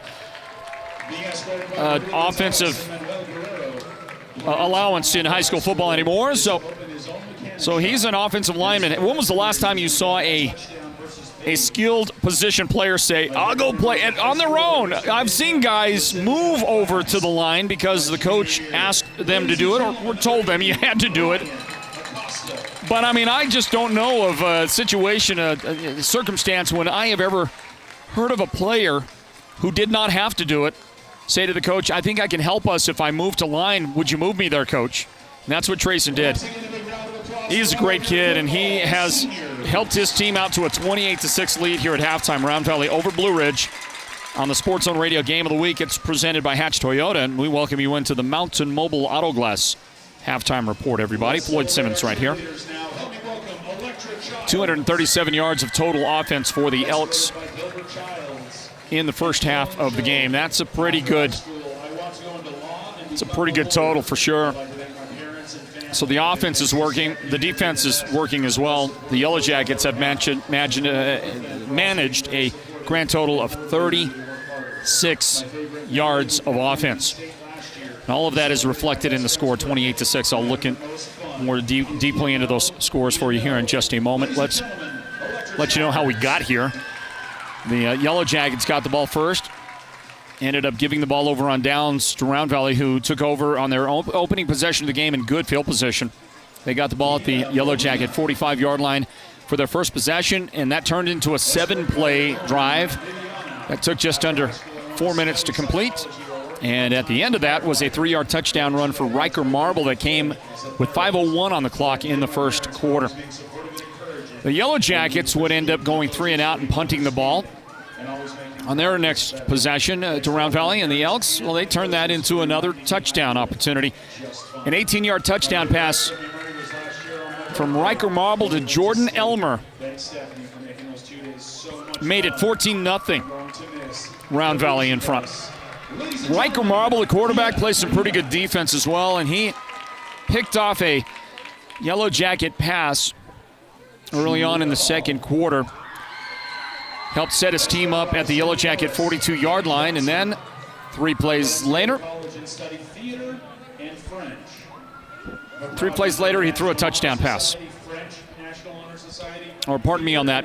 It was an 8-yard touchdown run, and that run belonged to Kyle Clark. Kyle Clark took it in for 8 yards, from 8 yards out for the touchdown. And that made it 21-0. Well, the following kickoff was returned 96 yards by Elam Antonelli of Blue Ridge. Great special teams play. And his team ran the middle wedge to perfection, right straight up the middle. Takes a lot of courage, a lot of guts to run that middle wedge, and Elam did a great job. Took it to the house for a 96-yard Blue Ridge highlight tonight. One of the few highlights they have. He is almost, that one kick return, and almost triples the entire offensive output for the Yellow Jackets on this final Friday night of October.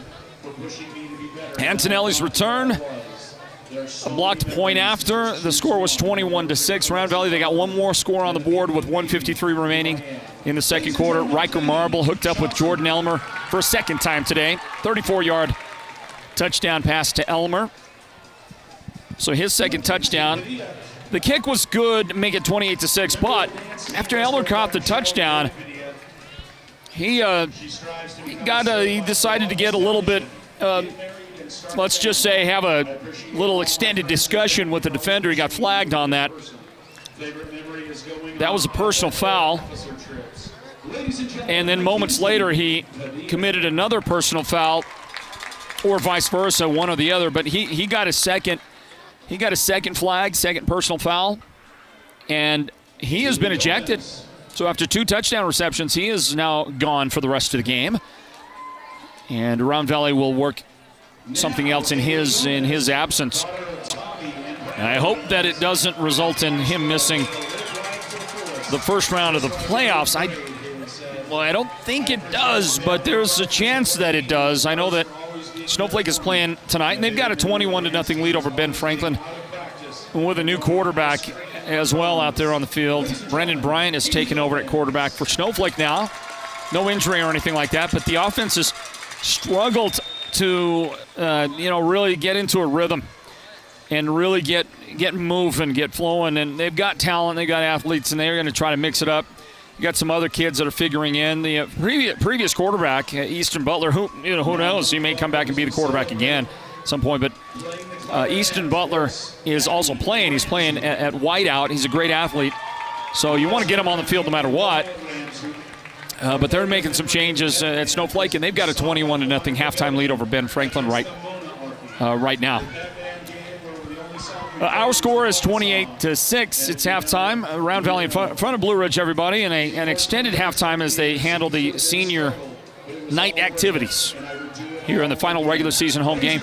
Round Valley, if they win the game, and they're looking good as far as getting to that point, Round Valley, with a victory tonight, will ensure themselves a home playoff game next week here at the Dome. And then in the second round, if there's an upset that makes them the higher seed, they'll get another home game for the second round of the playoffs. Doesn't usually work out that way, but it could happen. As we break it down for you here at halftime, I want to remind you can win that 35-quart Canyon cooler from the Snowflake Smokehouse and Simmons Media, and we'll check in on that here in just a little bit and let you know how you can win that. Round Valley with 237 yards of total offense and 10 first downs in the first half. As an offense, they've run 34 plays, averaging 7 yards per gain from scrimmage. 115 yards rushing for the Elks, 122 yards throwing the football on 6 of 11 as a team. They have thrown a couple of touchdowns. They've been sacked one time. Forced a fumble on that sack, by the way. Recovered it back. They've been intercepted one time, penalized 7 times for 90 yards. Fumbled once, got it back. As I mentioned, that interception is their one turnover today or in the game back in the second half. Brett Jordan, 2 catches for 43 yards. And Kyle Clark, 1 catch for 13 for the Elks. Clark has 7 rushes for 39 yards and 1 touchdown. Gage Baker, rush for 6 yards. 2 first downs total, 36 yards of offense total in the football. Penalized just 1 time for 5, 1 turnover. 1 interception today. Jace Barton remembers that one. They're both, all 3 of those guys going to remember that one. Jace Small, at best. Bright spot, 1 real height. And it was a brilliant return. That report. Here's how you can win that 35-quart Canyon cooler from the Snowflake Smokehouse and Simmons Media, combining forces like 2 great superheroes, like Batman and Robin.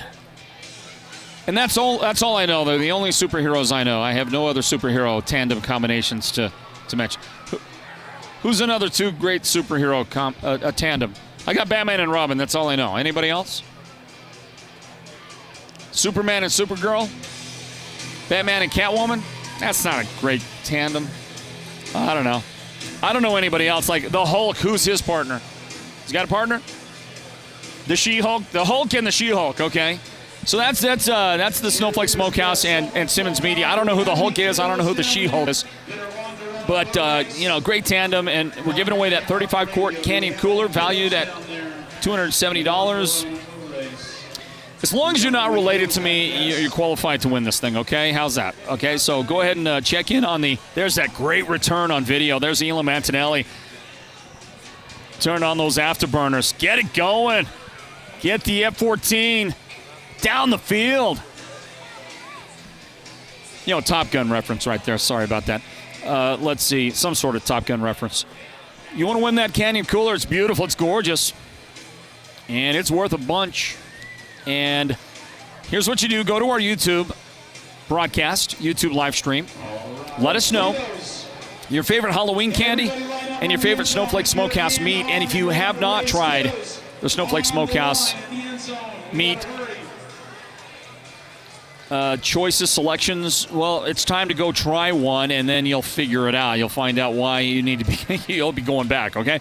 So let's see. Some of your favorites out there. Somebody said Snickers. That was DF. DF said Snickers. Okay. Snickers is it's just the go-to, right? It's a go-to. Snickers with almonds. I love. Let's see. Noah says Reese Pieces or Lifesaver gummies. Give me a bag of them, and they're gone.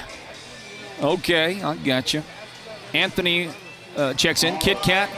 And the Smokehouse pulled pork. Yeah.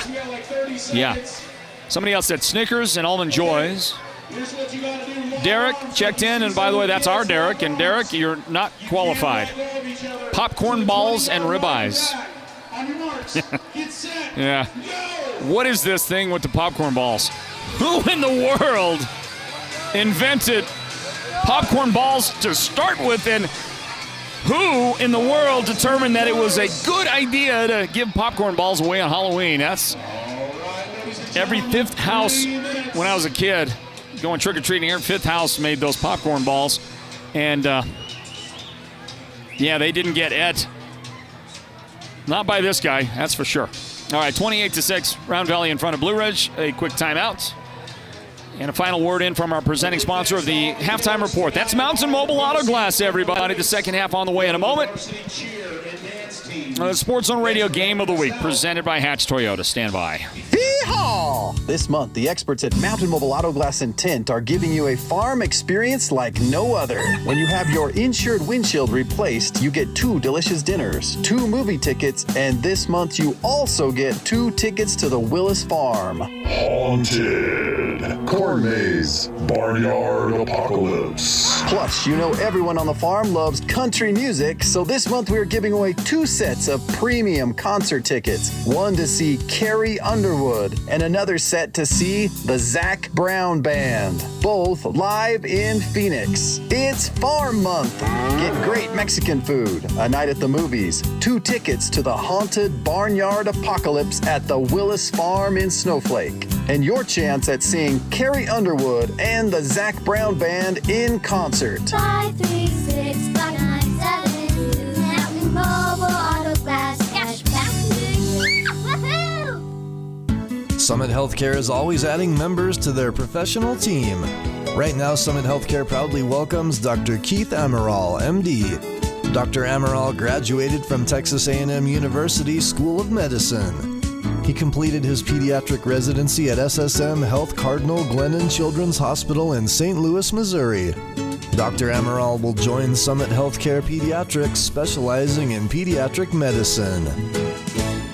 Attention! Did you know that you may be eligible to receive a free data plan with 60 gigabytes of LTE data to use as a hotspot every month? If you live on tribal lands and are on a government assistance program like WIC, SNAP, Lifeline, Pell Grants, or Medicaid, Cellular One can help. Just ask for the Cellular One ACP plan. It comes with unlimited data and a 60 gigabyte LTE data hotspot. Get your free ACP plan at any Cellular One store today. ACP is a government benefit program and customers must qualify. Some restrictions apply. Limited time only. Non-transferable. Limited to 1 line per household. The team at Beeman Well Drilling is like a great football team. They work hard, they work as a team, and they play to win. Their reputation is second to none, and they proudly call the White Mountains their home, even though they complete projects throughout the entire southwestern United States and beyond. No project is too big or too small for Beeman Well Drilling, so when the time comes for you to punch a hole in the ground, remember the White Mountains' top well drilling team, Beeman Well Drilling. Call anytime, 928-205-7647. Go deep with Beeman Well Drilling. Want a little extra cash? Purchase any new or pre-owned vehicle in stock and enter Hatch Toyota's Money Machine. Catch as much money as possible. Buy holiday gifts or pay off bills. No strings. What you catch, you keep. Hatch Toyota brings more Kelley Blue Book Best Buys than any other manufacturer. We're the largest volume dealer in northern Arizona, so we have a great in-stock selection of new and pre-owned, and more new Toyotas on the way. Hatch Toyota has finance partners that work with credit problems too. Come in for a confidential report and let our finance specialists help you understand what your options really are. For a limited time, purchase any new or pre-owned vehicle from inventory and get to enter into Hatch Toyota's Money Machine. Catch as much money as you can. Hatch Toyota in the Northern Arizona Auto Mall in Shono and HatchToyota.com. Keeping the White Mountains rolling for 32 years. Come to the dealership that supports your community.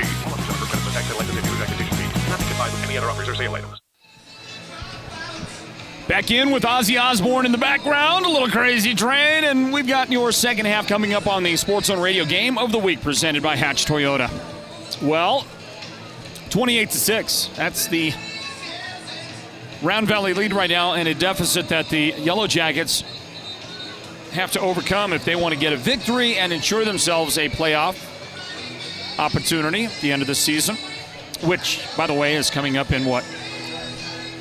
About an hour and 15 minutes, the end of the season.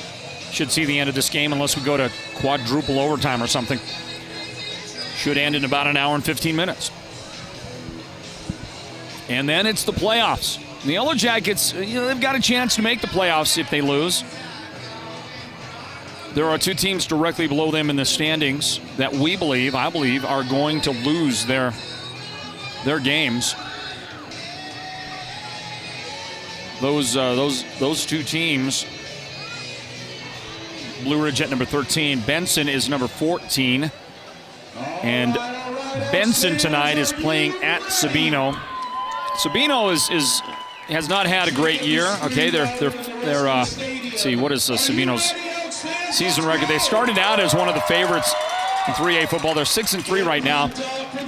They're coming off 2 consecutive losses, Eastmark and Thatcher. And the real problem is that they've got a phenomenal quarterback as we watch a great return develop out across midfield. Noah Cheese saves a touchdown. On the opening second half kickoff, Dallin Walker with a brilliant return for the Elks. And this second half will get underway with Round Valley in prime position again. Another short field possession for them. Okay, scratch it. Holding. Another big penalty. That's now 100 yards in penalties marked against this Round Valley football team today. How about the Yellow Jackets? How many penalties for them? Remember the number at halftime? How many yards in penalties? 5. 5 yards in penalties. The Yellow Jackets have played some friendly football tonight. Let me put it that way.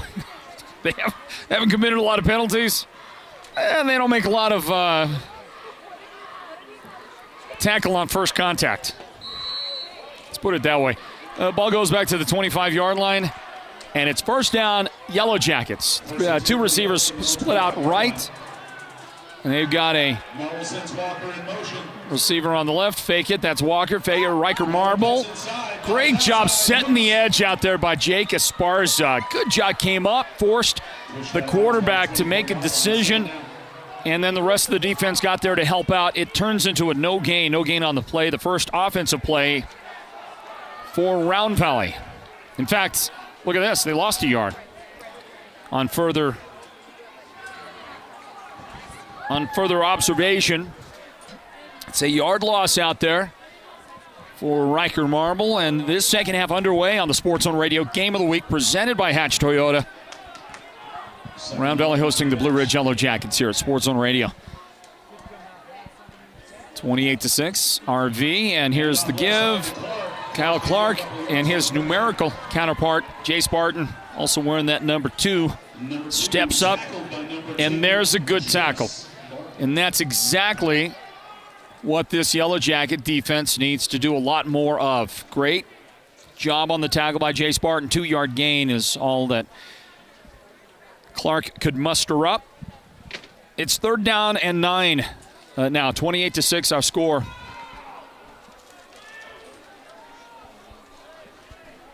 Round Valley with the lead and the football. Watch the center, Derek Gilliam, the junior center. Big boy up front for Round Valley. Check out the defense, made a call, and here comes the pass. Incomplete. Overthrown. Well, Jay Spartan was getting there, providing a little bit of pressure on the quarterback. Brody Ziegler was the intended receiver, but with that bit of pressure coming from his field of vision, Marble, I guess, maybe just rushed the pass a little bit. It's out in front. That's incomplete. And on 4th and 9, the punt team comes out for the Elks. They hadn't done that a lot today. Maybe the second punt. That one's going to skip in. It's fielded and almost blocked. Franco Harris got there. The fans are upset. What they don't understand is when the ball skips in, that punter's live. There was contact on Marble. The Round Valley fans aren't happy, but listen, fans, when the ball skips in, your punter's live. They don't like the call, and I get it, because if it was a good snap and you make that contact, that's roughing the punter. They made contact on him, got him on the ground. Look, you got to remember, when the ball skips in, that ball hits the ground. Whoever's got it's live. That doesn't matter who it is, quarterback, punter, holder on the kick. Listen, if you're an official out there listening right now to the broadcast and you want to correct me if I'm wrong on that, go ahead. I don't think that's incorrect. The Yellow Jackets line up 3 receivers on the left. Chase Barton gets it up the middle, and Barton gets stuck. Very modest gain. That was really a terrific defensive play. Once again, nice form tackle straight up the middle. Was that Connor Luker, I think it was? Comes up the middle. The Yellow Jackets get away with a massive hold on that play. Actually, the tackle was Kyle Clark, I think. There was a massive hold. One of those offensive linemen just literally tackled the Round Valley defender. No flag came out on that one. 2-yard gain on the play, and second down, they swing it out to Seth Slaughter. Slaughter gets one on the screen. Seth unable to escape. That's a 1-yard. It's third down and set. Dallin Walker keeping that step out there on the outside. Elam Antimon turn the ball over to the Elks. 8:30 was a 3-and-out. Not where you want the hang time. You want it on the punt.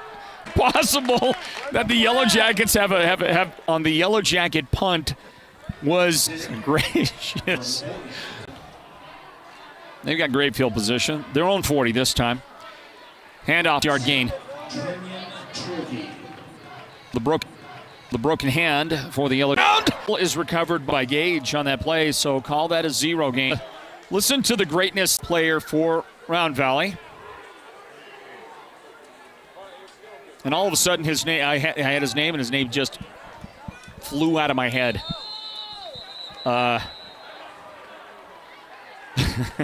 His name flew out of my head. We'll get his name here in a second. But he was an all-state player here, and then went on to play college football at the UNLV. He was a great football player. That's Trennan's father. His mother was a great athlete at Blue Ridge High School, whose brothers were phenomenal athletes. And he's just got tremendous DNA to work with. So we get a timeout by Round Valley with 8:04 on the clock in the third quarter. Ty Webster is Trennan's uncle. Ty was one of the best baseball players I've ever had the privilege of covering as a broadcaster. And as a football player, Ty, playing for Blue Ridge, was the prototypical Blue Ridge safety, meaning he might not have been the biggest guy out there, but he was an amazing safety. And you did not want to be a receiver running routes in his neighborhood. He was going to make you pay on a regular basis. He was a good kick return, great kick returner as well. Handoff. Need 4 yards, and they got it. They got the 4, and maybe even 5 based on a spot that looks like they're going to get. Goes up the middle. Clark, the guy, 4 yards. Got 4 yards on the play. And move the chains. The ball now just into Blue Ridge territory. The nose of the ball across the 50-yard line. It's first down right there for Round Valley's offense. Counting down under 8 minutes now. Make it 7 minutes and 42 seconds remain in the third period. 28-6, Round Valley in front of Blue Ridge. Slot left, solo receiver out to the right. And it looks like Gage Baker in the backfield with the quarterback. They're going to fake it to Gage, and there's a lot of room on the left edge out here. A nice block on the edge. No, that's going to be a block in the back. Well, Riker Marble takes it to the house. I'd love to give a great excited call on the run, but his receiver out on this edge here ends up with a block in the back. The hometown fans hate it. Brett Jordan threw the block. We're going to get a chance to see right here on the replay what that looks like. Well, I don't know. It's hard to tell right there. Very hard to tell from that look. Maybe our other camera angle will have a better look at it. So there's another long distance penalty called on Round Valley. Check the edge right here. Check the edge, and yeah, that's a clear block in the back.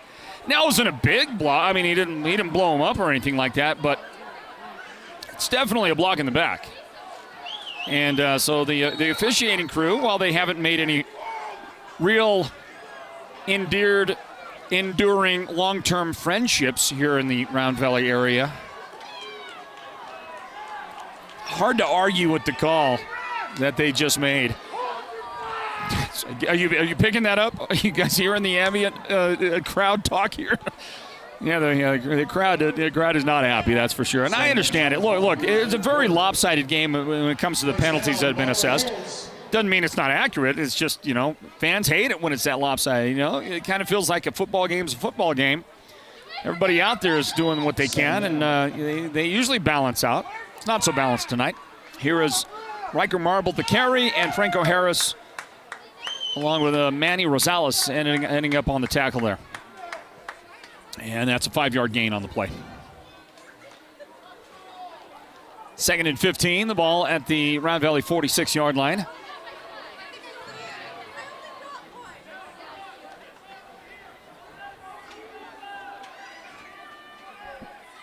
Snap it.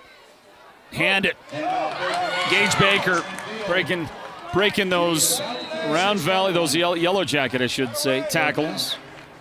Rosales helps make the tackle at the end of it. He got some help out there. Cody Finch was in on the tackle for the Yellow Jackets. Looks like Aiden Olguin as well. Oh, that was wrong team. Jose Bustillos, along with Aiden Olguin, helping out on that Yellow Jacket tackle.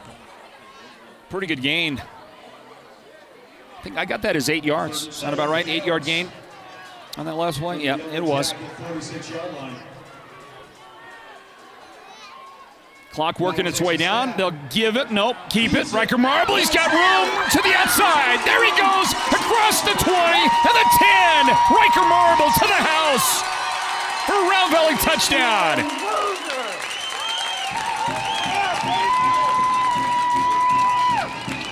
46 yards on the touchdown for Riker, and Round Valley opens up the second half scoring with 5:17 on the clock here in the third quarter.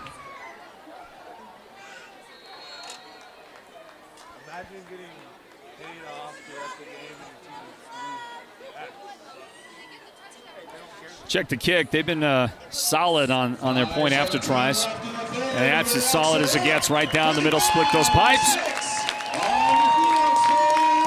And we'll get a word in from Beeman Well Drilling, sponsors of the Sports Zone Radio Game of the Week, which is brought to you by Hatch Toyota. Everybody, 35-6, Round Valley in front.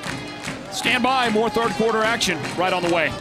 The team at Beeman Well Drilling is like a great football team. They work hard, they work as a team, and they play to win. Their reputation is second to none, and they proudly call the White Mountains their home, even though they complete projects throughout the entire southwestern United States and beyond.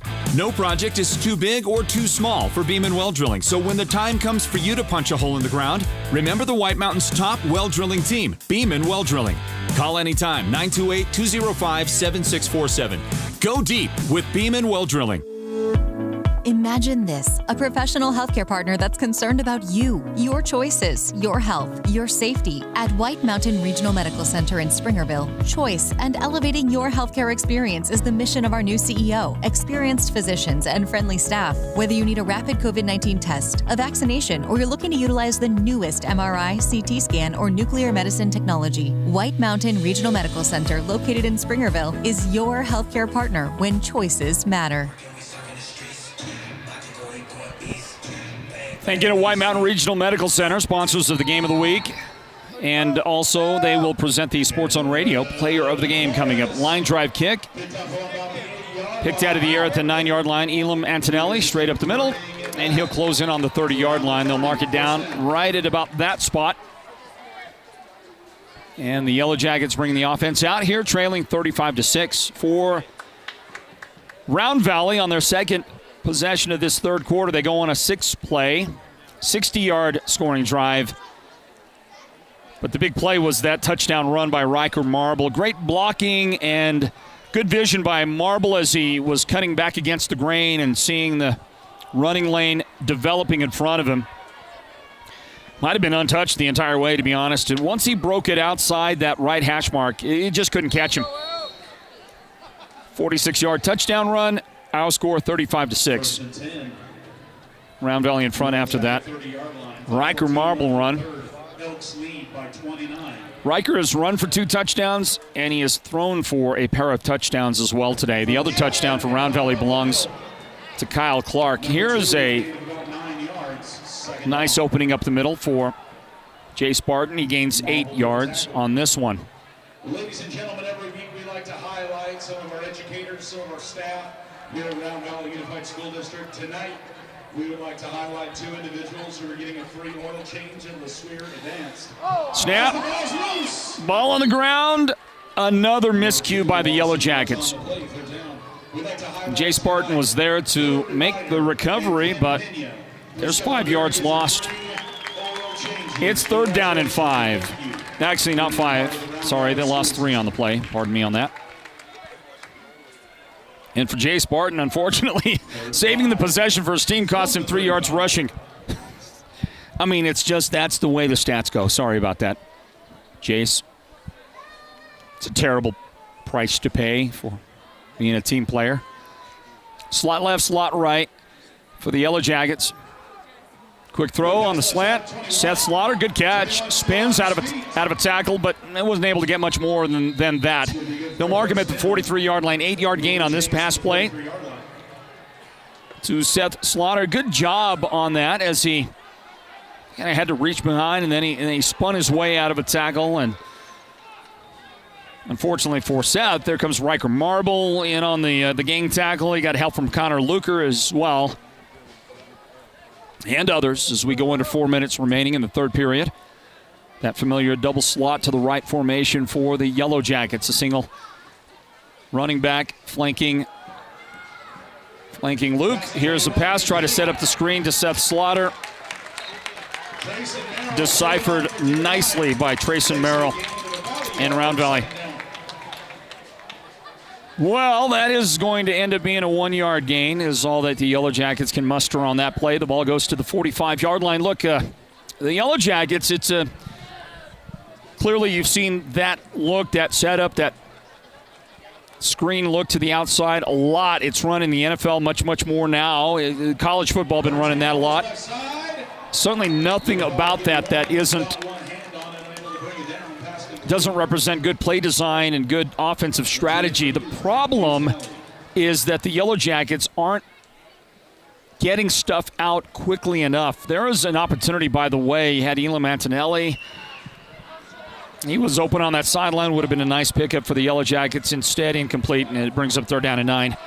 I just think that when you're running that quick stuff, that bubble screen stuff, those receiver screens, you got to deliver the ball a little bit quicker. Got to get it to them just a fraction faster.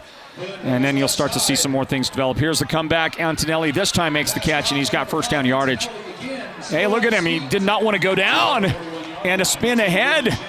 A little help from the defender, and a 14-yard. Is it 14? No, 15. 15-yard gain to the Round Valley 40-yard line. There's a look coming right into your TV set. Antonelli said, I don't think so, man. You want to spin me around? I'll take the extra yardage. 15-yard gain.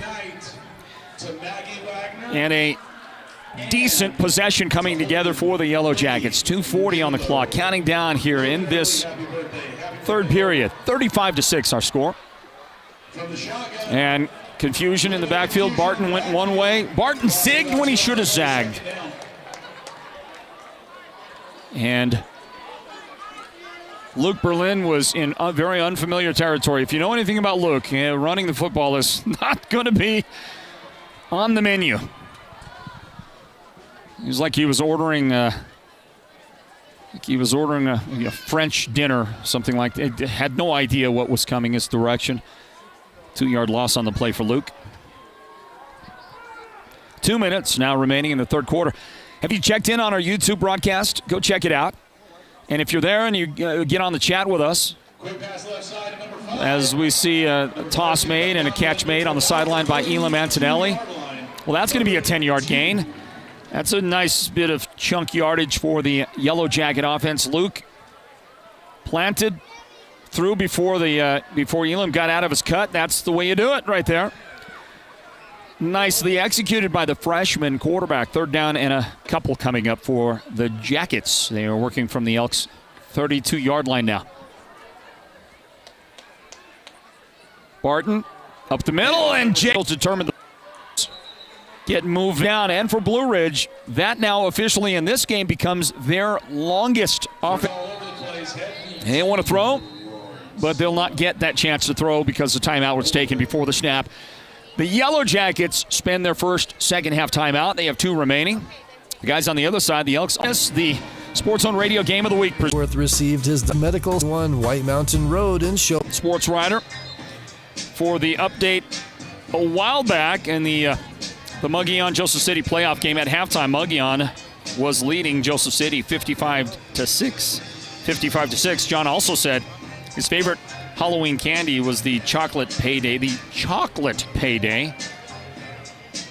Little twist, a little variation on that. And his favorite Snowflake Smokehouse meat, any of Kendall's meat.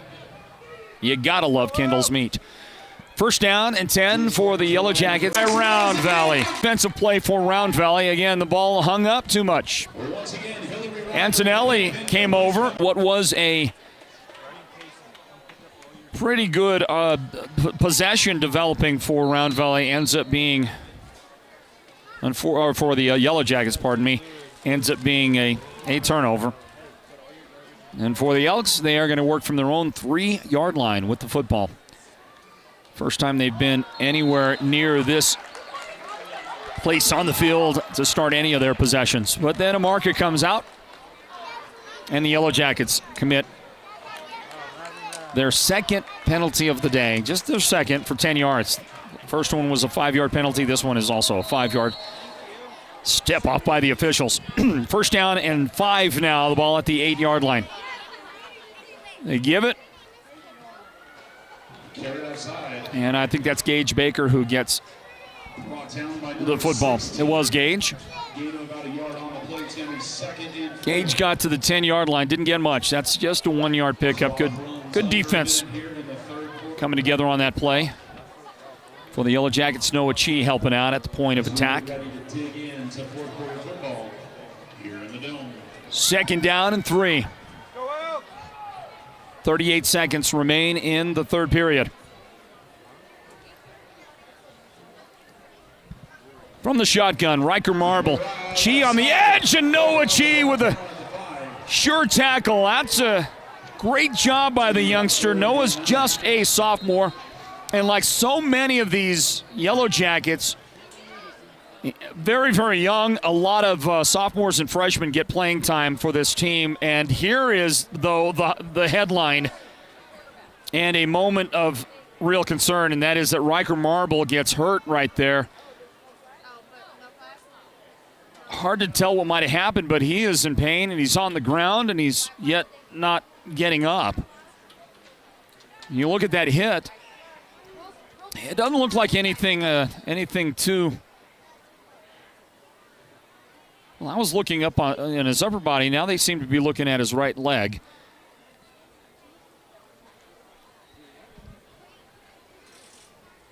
Looks like he got turned in a little bit on that right leg. As you take one more look at it, I see what happened right there. He came down awkwardly, twisted his right knee. Well, here's the thing.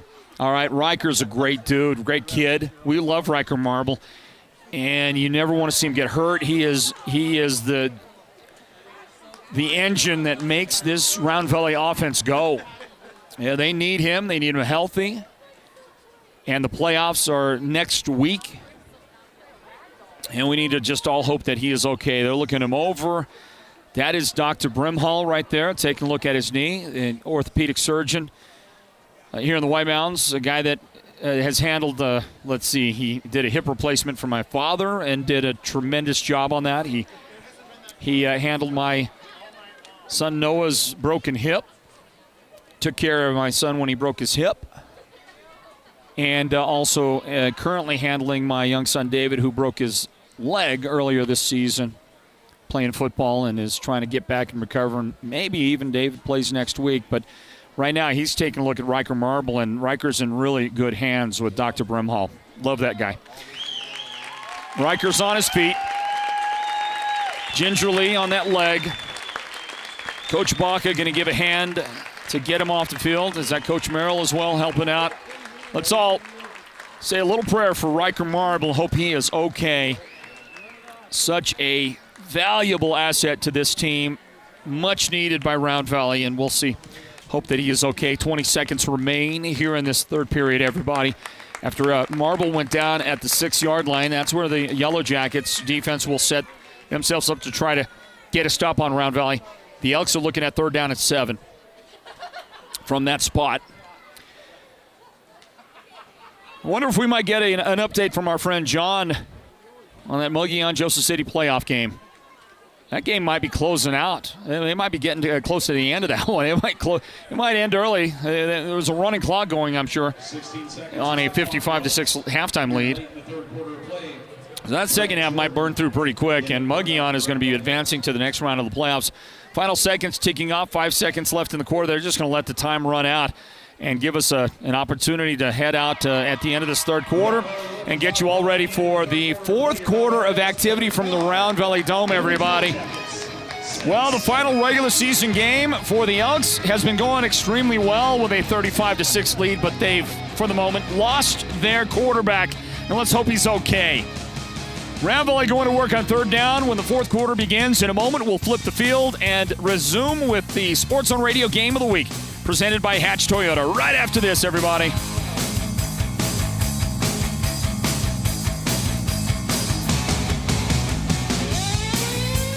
Hatch Toyota doesn't have salespeople. We've changed how to buy a car. Now a floor product specialist works with you, and they aren't commissioned. They're on salary, so when you're approached on the lot or in the showroom, you don't have to panic. Nobody's going to give you the bump and hustle to get you to sign on the dotted line because there's simply no pressure to do so. Hatch Toyota is taking the long view. The view that involves your complete satisfaction with the whole buying experience. An experience we'd even be so bold to call happy. Who doesn't want to be happy? And buying a new car is a really happy day. It's time to take the stress out of the day and put in the joy. Shop ahead at hatchtoyota.com. Our entire fleet is at your fingertips. Then let us know which model you're interested in and make an appointment with one of our floor product specialists. Hatch Toyota, keeping the White Mountains rolling for 25 years. Hi, this is Chaz Hatch. Get our statewide low price guarantee on every new Toyota. Find out more at hatchtoyota.com or visit us today at the Northern Arizona Auto Mall in Show Low. Well, big thank you to Chaz Hatch and to Seth Gaston and the great people at Hatch Toyota for their partnership here at Sports Zone Radio. It's the Game of the Week presented by Hatch Toyota. And from the shotgun, here come the Elks. They got a new quarterback on the field, and all he did is say, let me show you what I can do. That turns into a big gain to the 23-yard line. I got that as an 18-yard pickup on the quarterback run out of the option. Brett Jordan takes over at quarterback for Round Valley. And then again, as I said, a great pickup on that play. Jordan will bring him out of the huddle, line him up. And here we go from the shotgun. They've got a slot formation to the right side. And on the option, quarterback keeps it, and there he goes. Across the 40, the 50. Can he get outside and get down the field? Across the 20, the 10, and he is going to stay on his feet and hit pounds. Bounced right off that hit. The Yellow Jackets struggled to tackle people. And there's an example. Look at this. You come in, take over at quarterback, and on 2 successive runs, the Elks get to the house with a touchdown. Well, Riker Marble is fantastic. He's a great player. But my goodness, 76 yards on the touchdown run for Brett Jordan. And you just come right out and did not miss their starting quarterback, who we hope is going to be okay. Just like that, Round Valley gets on the board with the touchdown. Stand by. More fourth quarter action on the way. 42-6. Round Valley in front of Blue Ridge. The Sports Zone Radio Game of the Week presented by Hatch Toyota. The team at Beam & Will Drilling is like a great football team. They work hard, they work as a team, and they play to win. Their reputation is second to none, and they proudly call the White Mountains their home, even though they complete projects throughout the entire southwestern United States and beyond. No project is too big or too small for Beeman Well Drilling, so when the time comes for you to punch a hole in the ground, remember the White Mountains' top well drilling team, Beeman Well Drilling. Call anytime, 928-205-7647. Go deep with Beeman Well Drilling. How about Brett Jordan taking over at quarterback?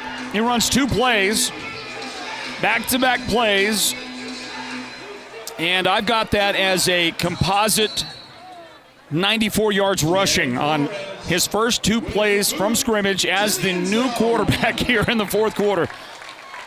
For the Elks, a kick that goes into the end zone. That's a touchback, and the Yellow Jackets have it at the 20-yard line. Wow, Brett Jordan. What was the time on the clock there? Was it 11:16? Yep.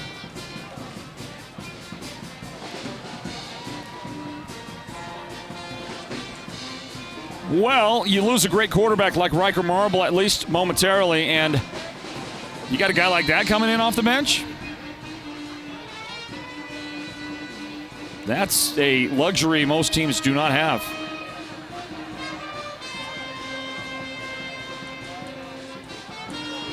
Point after was good, by the way, a moment ago. Round Valley has been perfect on their point after tries, though they haven't kicked every one. They did convert on a 2-point try earlier today.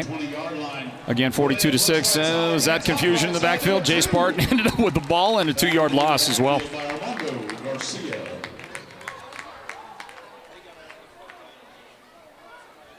Take a look again at that.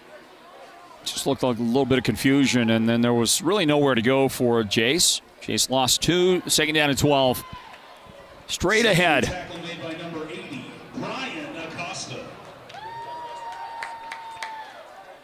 I think if you're the Yellow Jackets, one of the things you're trying to do right now is you are trying to get yourself ready for the playoffs next week. Try to build some confidence. Get a plus or 2 in these final minutes of the fourth quarter. Give yourself that lift and feel like, you can compete next week in the first round of the playoffs. There's a 4-yard Jay Spartan carry up the middle. A couple of those Round Valley Elk defenders that get there include Joel Hernandez, the senior linebacker for Round Valley. 10 minutes and 12 seconds left in the fourth quarter. Double slot receivers on the left side for the Yellow Jackets, including Esparza. Slaughter is on that side. I believe the wideout is, that's Gabriel James, the wideout. They're throwing to Esparza, and it's through his hands. Just went right through his hands. Pretty good throw by the young quarterback, but you'll see this look on the replay, and that's just straight through. Incomplete. Have you checked in on our YouTube broadcast? If you're not watching it, I might encourage you to get over to our YouTube broadcast of this game and give us a comment in the chat section. Comment on your favorite Halloween candy. What is your favorite candy to get for trick-or-treating? What do you like best? John, who had checked in earlier, talked about the big hunk. He likes a big hunk. Hey, there's a great Blue Ridge bounce. That bounce is the third best highlight that the Yellow Jackets have here in the game today so far. That bounce right there was beautiful. Slightly not as good as the 96-yard Elam Antonelli kick return for touchdown in the first half. What a great roll it takes to the Round Valley 36-yard line. And here in the fourth quarter, with 9 minutes and 31 seconds on the clock, we get to see Brett Jordan again. It didn't take long. If I'm the Yellow Jackets, I'm like, hey, bring the starter back in. I mean, isn't he okay? If he's okay, get him back on the field. Brett Jordan lines up at quarterback for the Yellow Jackets. He is tough. That's an 8-yard gain. His forward progress, he did. 42-6, the will be at home in the first round of the playoffs. Brett Jordan fumbles, picks it up, and bye-bye, there he goes. He is going to cut back and finally tackled at the 30-yard line. I'm loving watching Brett Jordan. 26-yard run for Brett right up the middle. He takes the design plays and makes them big, and there's a broken play, a busted play on the fumble scoop up, and he makes that a big play. Where you been all my life, Brett Jordan? That's a huge gain.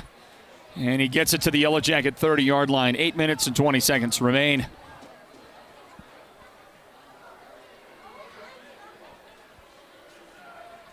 Kyle Clark up the middle. Clark, guy that small is not supposed to carry defenders that far, but he did, and he yards and a touchdown for the Elks. Riker Marble left the game. Elks team needs that kid. They need him on offense. They need him for his defense as well. He has an interception today. Slot right. High snap. Jordan pulls it down.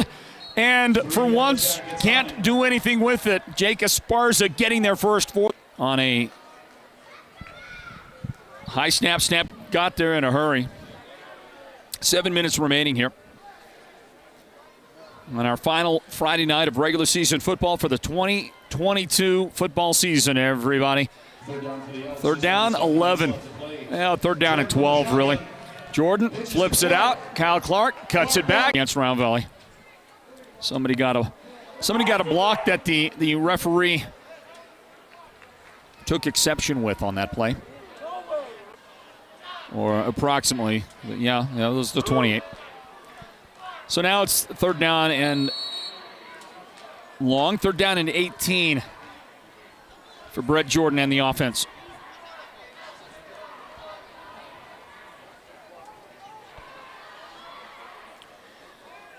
Round Valley gets to celebrate a win after this one tonight. Their record will go to 7-3.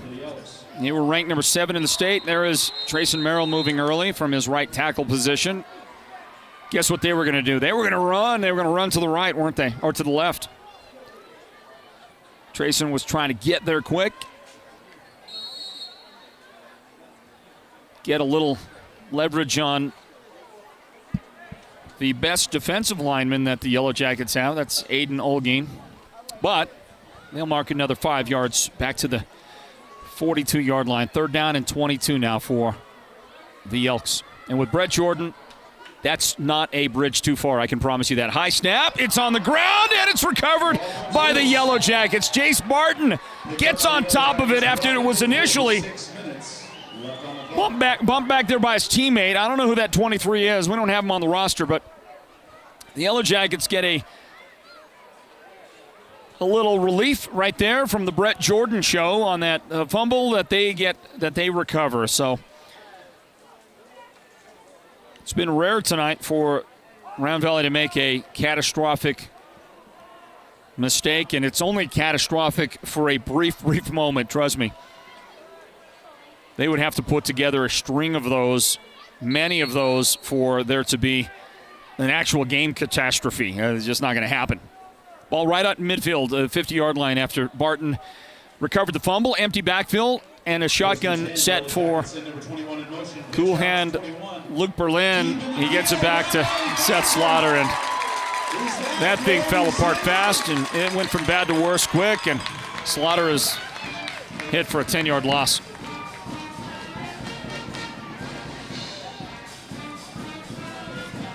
I don't know if Derek knows, but getting a lot of noise on that signal. That field camera look. So just passing a word along to our producer, Derek Simmons. 5:25 remains in this game. Don't forget to go to our YouTube broadcast and tell us your favorite Halloween candy and your favorite Snowflake Smokehouse meat product. And if you've never had the Snowflake Smokehouse, as we watch a screen pass pick up 7 yards. Jace Barton, the receiver for the Yellow Jackets. He gets it out to the 47-yard line. If you've never had a Snowflake Smokehouse meat product, well, you need to try it. And if you don't have that frame of reference, then you could just tell us what you think you would like. What meat product would you like to try from the Snowflake Smokehouse, okay? your favorite Halloween candy, your favorite Snowflake Smokehouse meat. We'll draw somebody's name and give that person a 35 quarts Canyon Cooler. Pass caught downfield. Elam Antonelli spins out of a tackle and a first down gain. Hey, how about that play put together? That's going to be a 16-yard pickup and a first down for the Yellow Jackets. That was as good a look as the Jackets have had tonight in the passing game. Terrific job by Luke Berlin. Great job after the catch by Elam Antonelli. And they are working now. The Yellow Jackets offense is in Round Valley territory. Jay Spartan. He gets hit and then gets hit hard. Got an initial hit. And then Trayson Merrill finished him off. Sometimes the spin move can be your worst enemy. And after a 1-yard gain, I think right here, Jace is going to say, yeah, you know what? The spin cycle did not work as well for me as I might have liked. 3:52 remaining in this one. The Ace Hardware Scoreboard Show follows here live from the Round Valley Dome. It's part of the Hatch Toyota Friday Night Football Show. I'm going to go back to our YouTube channel here after this play and look and see what your comments look like. Here comes a throw deep down the left side. Pass is caught, and that's going into the end zone. Hey, how about the Yellow Jackets putting something together late here? 36-yard touchdown pass. And that number 20, that young man out there, we don't have. Well, Samuel James. I'm sorry, I thought we didn't have. It was number 30. There's a 30 out there that's playing here and there. But how about a 36-yard touchdown pass down that left sideline? And the Yellow Jackets get one on the board with 3:33 remaining. Ladies and gentlemen, tomorrow at 6 p.m., the Theater Tech Club is putting on a haunted house at the auditorium. Tomorrow, 6 p.m., head over to the auditorium for the haunted house. The kick is up and on the way, and I think that got pulled to the left. It's no good. No good. Thank you very much. Round Valley's lead is still comfortable, and it remains, well, it doesn't remain. It's at 30. 42-12. The Elks here in the fourth quarter with limited time remaining. We'll get the ball back again here in just a moment. We'll stay through the break. There's no break. We'll stay right here. To remind you of our score, 42-12. Remind you that we will be at Sholo next Friday night for the first round of the 3A state playoffs. We know that Sholo's going to have a home game, and we know that we're going to be there. And so we'll have that broadcast next Friday night as the playoffs get underway. Don't know yet who Sholo is going to play. Might very well be this Blue Ridge team.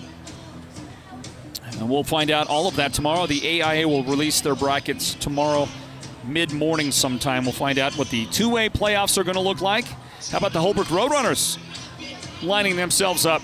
Should finish with an undefeated regular season for the first time since 1980.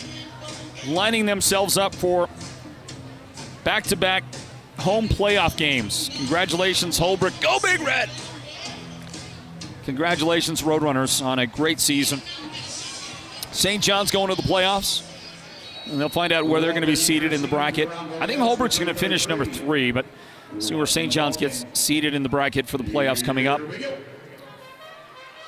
Granillo kicks off.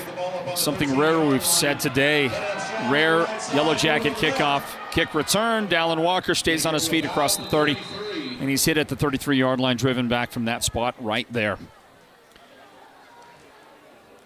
Final moments of our game broadcast tonight at the Round Valley Dome, the Sports Zone Radio Game of the Week, presented by Hatch Toyota, 42-13. Round Valley lead, big lead over the Blue Ridge Yellow Jackets. And we're giving you a chance to win a 35-quart Canyon Cooler from the Snowflake Smokehouse and Simmons Media. Make a comment on our YouTube broadcast. Go there and tell us your favorite Halloween candy, your favorite Snowflake Smokehouse meat. Handoff left side. Seth Slaughter makes a tackle on the ball carrier, who gets it to the 47-yard line. Is that Kyle Clark again? It was. Kyle with a nice pickup around that left side. Tackled into the back legs of his blocker up ahead. 13-yard gain. And move the chains with another Round Valley first down. That's their 14th first down in total in the game. today. And your comments, let's see. Somebody watching from Elwood, Indiana. My son Luke is an assistant coach for Blue Ridge. Looking for a better second half. Go Yellow Jackets, says Jason. Thanks, Jason. So Luke is your son. Well, I got to tell you something, Jason Peters. My son loves your son. And I think your son is a terrific young man and a great coach and just a great individual, great guy. So,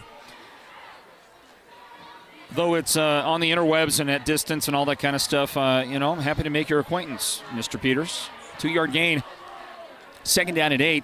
Ball at the 47-yard line for Round Valley. 2:05 remaining in this one. Handoff. Oh, going to get a flag. Is that going to bring a flag out late? Yeah. Here comes a flag. Although I don't know if it was actually on the tackle. That was Kyle Clark carrying the ball. I don't have a number 60 on my roster. Most of these kids on this Blue Ridge team don't appear to be on any kind of published roster anywhere in the United States of America. You'll see this right here. The knees down. He just kept going.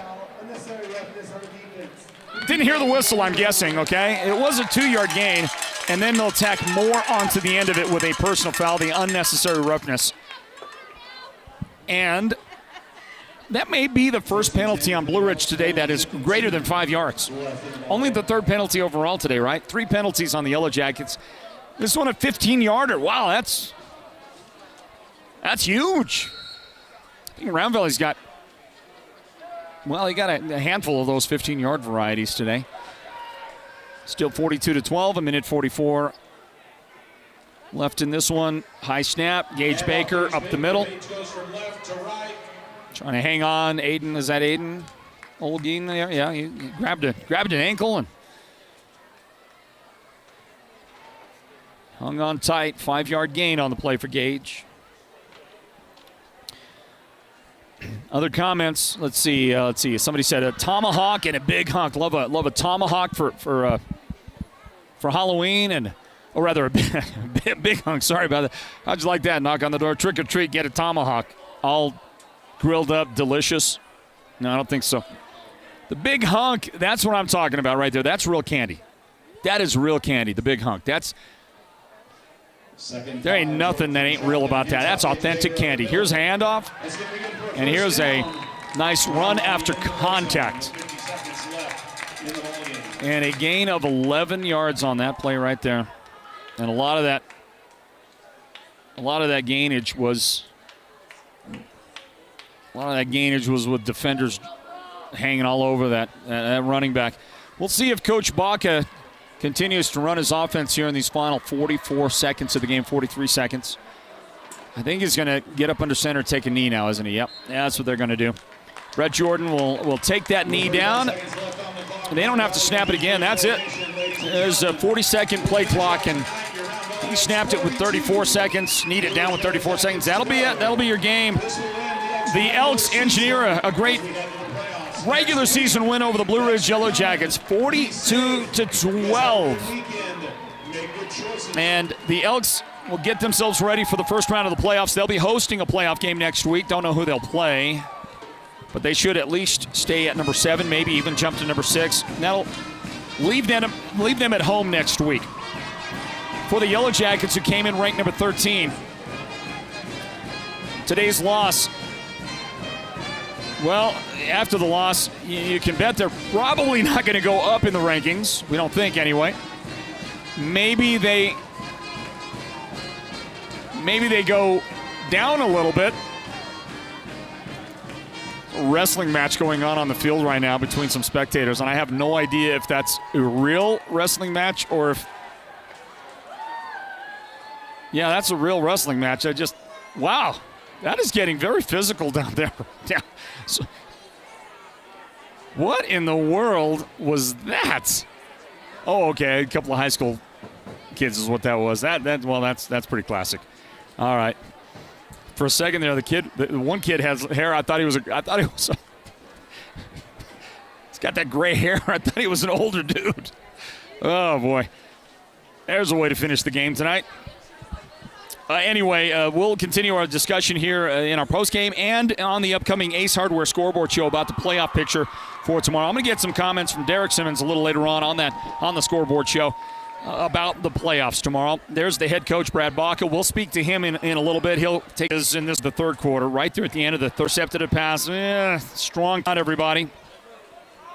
And invite you to go anywhere, Sports Zone Nation, because we've got more football on the way from the Round Valley. Hey, everybody, back to the Dome, right?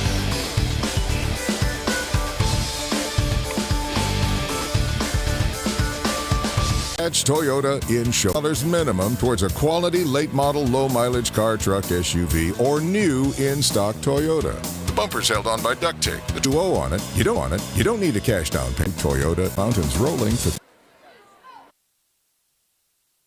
60 gigabyte plan starting at 70 hotspot. We've got G11 smartphone at any Cellular One store near you or at nakedmobile.com. Hee-haw! This month, the experts at Mountain Mobile Auto Glass and Tint are giving you a farm experience like no other. When you have your insured windshield replaced, you get 2 delicious dinners, 2 movie tickets, and this month you also get 2 tickets to the Willis Farm. Haunted, Corn Maze, Barnyard Apocalypse. Plus, you know everyone on the farm loves country music, so this month we are giving away 2 sets of premium concert tickets. One to see Carrie Underwood and another set to see the Zac Brown Band, both live in Phoenix. It's Farm Month. Get great Mexican food, a night at the movies, 2 tickets to the haunted Barnyard Apocalypse at the Willis Farm in Snowflake, and your chance at seeing Carrie Underwood and the Zac Brown Band in concert. 536-597 Mountain Mobile Auto Glass cash back to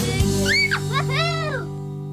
Summit Healthcare is committed to your healthcare experience from start to finish. They invite you to take advantage of the Summit Healthcare Retail Pharmacy. The pharmacy is conveniently located in Summit's outpatient pavilion, just steps away from the hospital, and most of Summit's clinics. They accept most insurance, including Medicaid, Medicare Part B, Medicare Part D, First Care, and IHS. Prescriptions are ready in just minutes, and you get curbside delivery too. The Summit Healthcare Retail Pharmacy, because Summit is committed to meeting your pharmaceutical needs. Hi, everybody. This is Sports Zone Radio's Floyd Simmons. Here at the Sports Zone, we are proud to offer award-winning sports coverage. We spend countless hours and miles on the road for our digital radio broadcasts, live video productions, and exhausting hours editing the best video content in the market. If you're a coach or athletic director, talk to us about shooting your school or team's photography. I guarantee you, no one will work harder to do it better. Contact us for pricing and samples. The number to call is 928-358-7905. That's 928-358-7905. Final again here tonight from the Round Valley Dome, 42-12. Round Valley has defeated the Blue Ridge Yellow Jackets. We bring you back in to our postgame wrap-up of the Sports Zone Radio Game of the Week. It's brought to you by Hatch Toyota.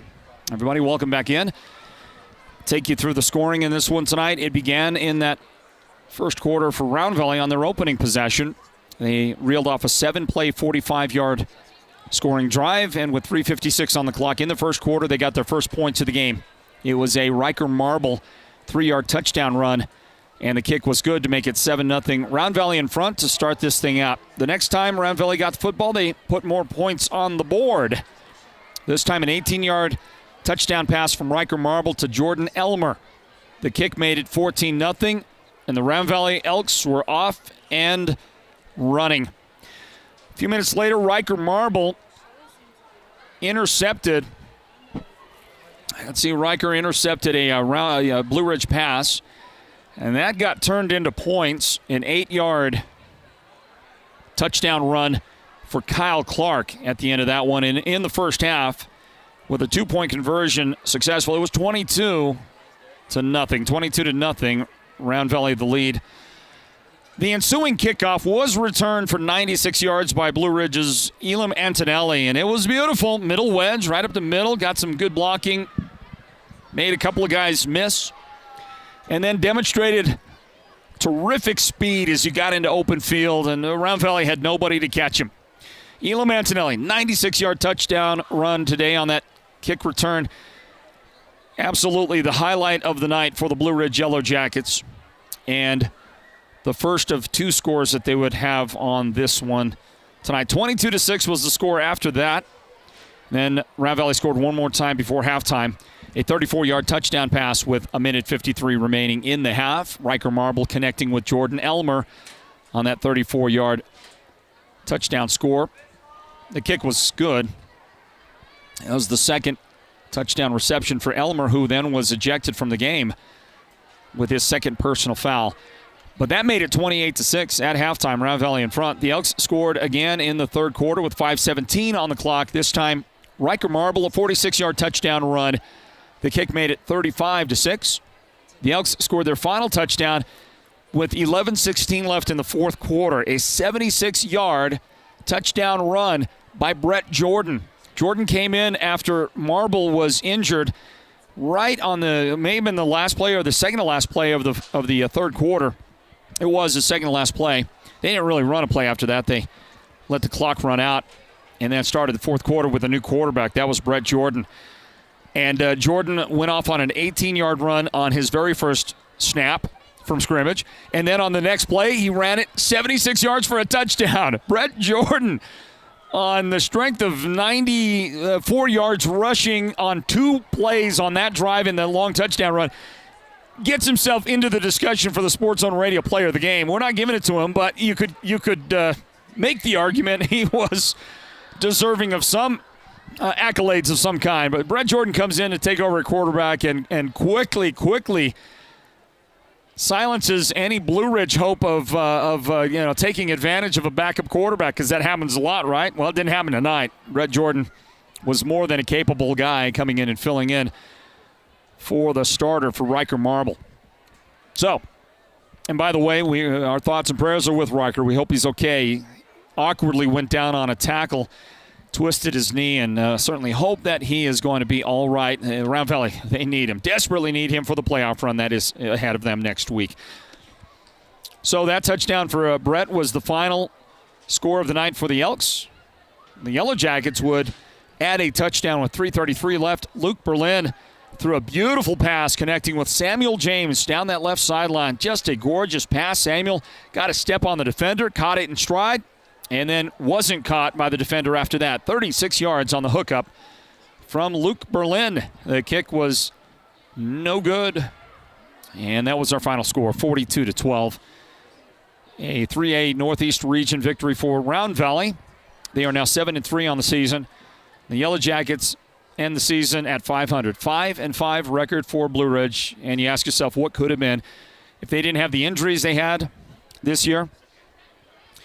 Injuries played a part in, I would say, in a 30-point difference tonight. May not have led to victory for the Yellow Jackets, but this game could have been a fair bit more competitive if a couple of key players for the Yellow Jackets were able to play tonight. They lost a couple of games this season that I felt games where they were the better team and should have won. I think they should have beaten Payson to open up the season. Didn't do that. And I feel strongly that they should have beaten Monument Valley at Monument Valley and didn't win that game. And they were a little shorthanded for that one, but still, I believe that the team that they took was the more capable team of the two, but Monument Valley got the win. And it was the first ever victory for Monument Valley over Blue Ridge in their history. So congratulations to the Mustangs for the win. But for the Yellow Jackets, this is one of those seasons of could-haves, would-haves, and should-haves. As I see Coach Brad Baca coming back out onto the field, along with a couple of his players to join us in our post-game wrap-up, everybody. Hopefully we got microphones and all that situation squared away with Derek down on the field. I'm going to need a bag here real quick, guys, if you don't mind. I need that bag underneath the backpack. Yeah, if you'll hand me that bag, please. And, by the way, I didn't see this, but that is absolutely not Sports Zone Radio approved dress code. My man. All right. We have a reputation to keep here, don't you know? We have a reputation to keep here, don't you know? Oh. So anyway, I'm making light with our technical director who decided to wear his bathroom shoes to the broadcast. Those are shower shoes, man. We're going to talk to head coach Brad Baca here in a second. If you don't mind, I'll kill that mic, everybody, and we'll do that one. And do a check, maybe. I don't know, Derek. Check are you 1, 2. There you are. Check. You got me. Sounds strong, man. Sounds strong. All right. I'm trying to find our guys down on the field somewhere. And do you guys have them spotted? Where are we working at? Right there. Okay, I get you. No. Are we waiting? I think we're waiting, right? Yeah, we're waiting. We're waiting for another broadcast group to do their work. So we'll stand by. You want to speak to Coach yet, or are we waiting? Okay. Well, listen. Again, a great effort put on by the Yellow Jackets in that final moments. But this game belonged to Round Valley. 42-12, they get the victory tonight. This wraps up our regular season coverage. We go on to the playoffs now. We'll find out tomorrow. The AIA will release their brackets for both the 2A and 3A playoffs that began. The 1A playoff bracket is already out tonight. A victory for Mogollon in their second round of the 1A playoffs. Victory for Mogollon. They move on now to the semifinals and a chance to return to the 1A state championship game, where the Mogollon Mustangs are back-to-back champions for 8-man football. The 4A playoffs are a couple of weeks away, and the bigger divisions also a couple of weeks away. I think we're ready to go, so let's get this rolling with our post-game video wrap-up. Back into the Round Valley Dome, everybody, on the Sports Zone Radio Game of the Week broadcast presented by Hatch Toyota. Welcome in. I'm Floyd Simmons, everybody. And tonight, Round Valley in the Dome on senior night, their final regular season game, have defeated the Blue Ridge Yellow Jackets 42-12, a 3A Northeast region win for Round Valley. They finish second in the region this year. They end up with a 7-3 overall record and will host a first-round playoff game next week here at the Dome. And we'll finish somewhere in the top 7 in the AIA's bracket that will come out for the playoffs tomorrow. Welcome back in, and let's say hi to the head coach of the victorious Round Valley Elks. His name is Brad Baca. Coach Baca, congratulations on your win. Hey, thank you. Well, let's see. Tonight at the Dome, boy, I tell you, I thought your team played a terrific game, Coach. Certainly the preparation was noticeable. Your team was ready to go tonight. You got great performances. I want to begin with the guy that is our co-player of the game, the Sports Zone Radio Player of the Game. We got two of those guys sharing that honor tonight. We'll talk with Trayson Merrill. He's one of them. We'll talk to him in a moment. The other guy's your quarterback, Riker Marble. He ran for 2 touchdowns. He threw for a couple of touchdowns, had almost 100 yards rushing. And then right at the end of the third quarter, he went down with an injury. So I want to lead with asking you, how's your quarterback doing? How's Riker? He's doing good. He said it's tweaked a little. They checked it. They said they don't think it's anything serious. He's a little sore, but he's looking like he's doing better, and he said he's fine. So I trust him. He's a pretty tough kid, so I'm hoping he's all right. I think we're all hoping. Everybody, we're all, the White Mountain football family is hoping that your quarterback is okay and that he's going to be ready to go when the playoffs begin next week. How about this, Coach? How about this? He goes down, which you don't want to see.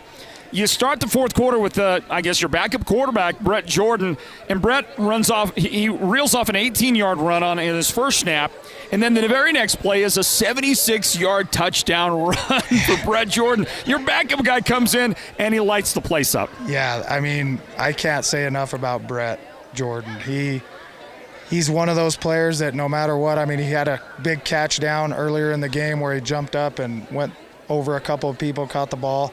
He's done that his whole life. He's just one of those kids that's just blessed with natural ability to make plays and no moment's too big. And we knew it's one of those things. I don't want our starting quarterback ever going down, but when he did, it's still, we have complete confidence in Brett Jordan and what we can do after that.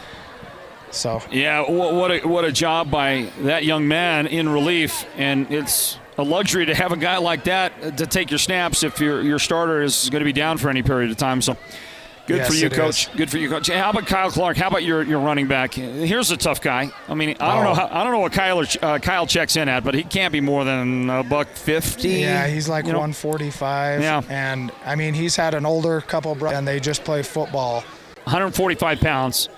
Keanu Clark, I don't know what he is, too. Others, and Kyron graduated a couple years ago, so. I saw him make a tackle on a play where the run by, you had to be the hard. Tough 10. They've worked harder than you, so. Hey, Coach, we're going to talk. I don't know what he represents to you, and if I could put it that way. He's a great kid. Oh. He's a great kid, and he seems to be the consummate teammate. And we've played defensive line.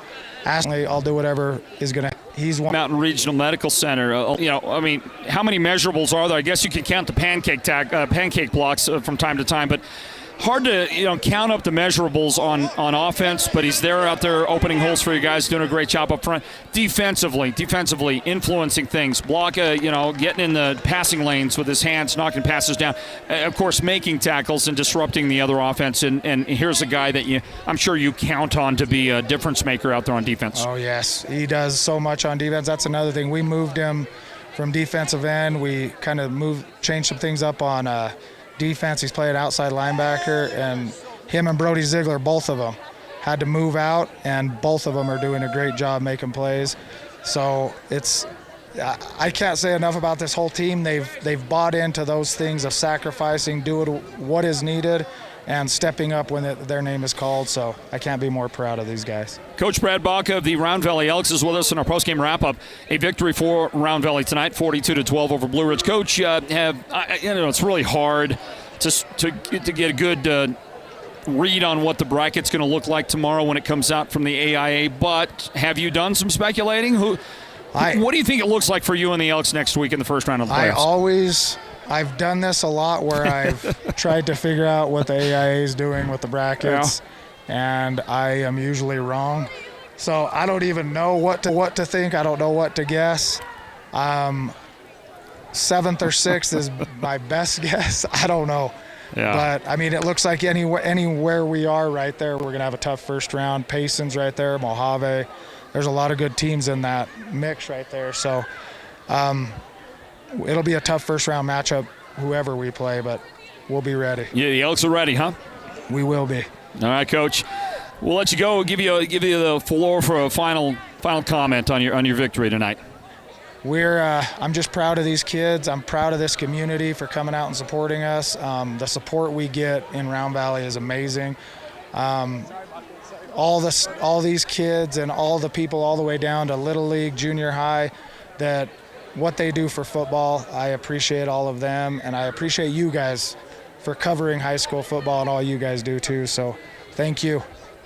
You're welcome, Coach. It's our pleasure. It's a privilege, and we're proud of you and the Elks for the job well done. Congratulations, Coach. Hey, thank you. You bet.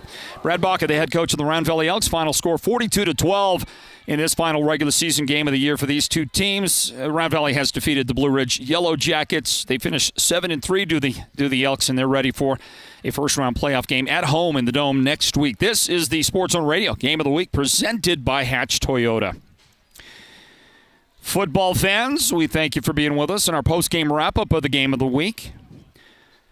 The Elks celebrating, and as they do, they let everybody out on the field afterward. They let the kids, the parents, the families out, the kids running around, having a good time. It's a great atmosphere at the Dome, the game itself, and then after the game, it's always fun. Of course, it helps when you get a win, and you get a win the way they did today.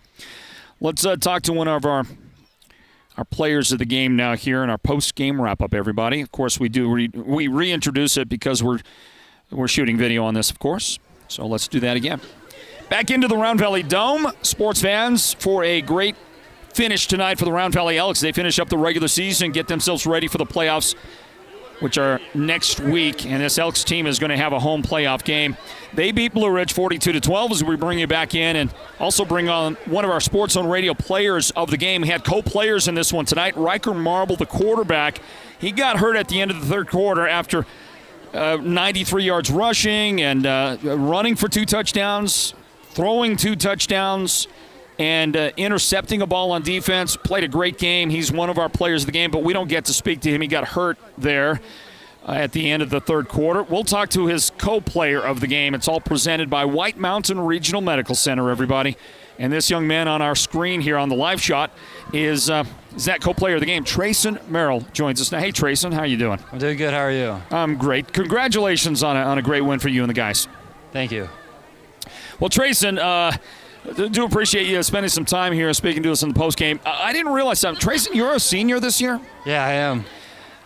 Why did I think you had another year left? I don't know why I did. It feels like you've been a young guy. It feels like you've been a sophomore your whole life. I wish I was still. I think your teammates wish you were too. You'd be around again for another year. Trayson, you've had a great career here at Round Valley, and you're wrapping it up, culminating the thing in probably the only way you know how, which is to give selflessly of yourself to the team. I want to ask you, before we talk about the game, about making a move from a glory position, a receiver position. You get to catch the ball, get to run after catch, get to score a touchdown. And you voluntarily moved from there to the offensive line to a tackle position. Did I get that right? That was your decision? Yes. Why would a guy who gets a chance to catch the ball and run with and score a touchdown, why would you move over and play offensive tackle? Well, I moved over so that Riker Marble could have more time in the pocket so that we could get better passing plays, better run plays, so that everything could work and click together. Wait a minute, Trayson. You're trying to tell me you did this for the sake of the team? Yes. Boy, that's becoming more and more uncommon in the game of American sport out there. That is incredible, Trayson. And it speaks to the kind of kid that we know you to be all these many years, and it's been fun watching you. Tonight, this game, Blue Ridge, and the way your team beat the Yellow Jackets, the way your team played, you had to be proud of the effort. It was a great performance team-wise the entire night tonight. I agree 100%. Okay, let's talk about the defense for a second. Of course, your contributions were seen all night long. We honor you as the co-player of the game due to you getting in the passing lanes. I think you had a pass deflection or two tonight. There was one that showed up on our screen that our live audience is watching. You were a difference maker out there. What about the rest of your team? What about guys like Keanu Clark right in the middle of that defense? Riker with his interception. What about the rest of these guys? I think they all played great. Like you said, Keanu Clark was right in the middle. He was being a dog. He was being triple teamed, double teamed all night. He was still getting through that line. Riker Marble was reading pass real well today. He made that incredible interception.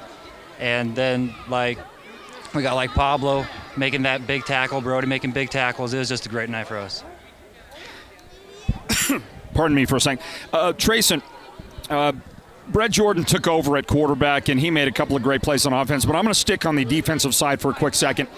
The Yellow Jackets decided to fake a punt, and they threw a pass, hung it up a little bit too high to their receiver, Jace Barton, and there was Brett Jordan, I believe it was Brett, who timed a hit on the receiver perfectly, laid the hit, knocked the ball out.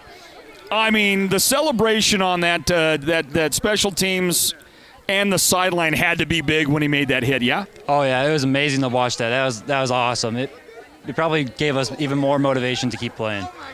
Do you like it when you see your teammates delivering a good, clean, hard hit like that? Oh, it's so beautiful. It makes everything worth it.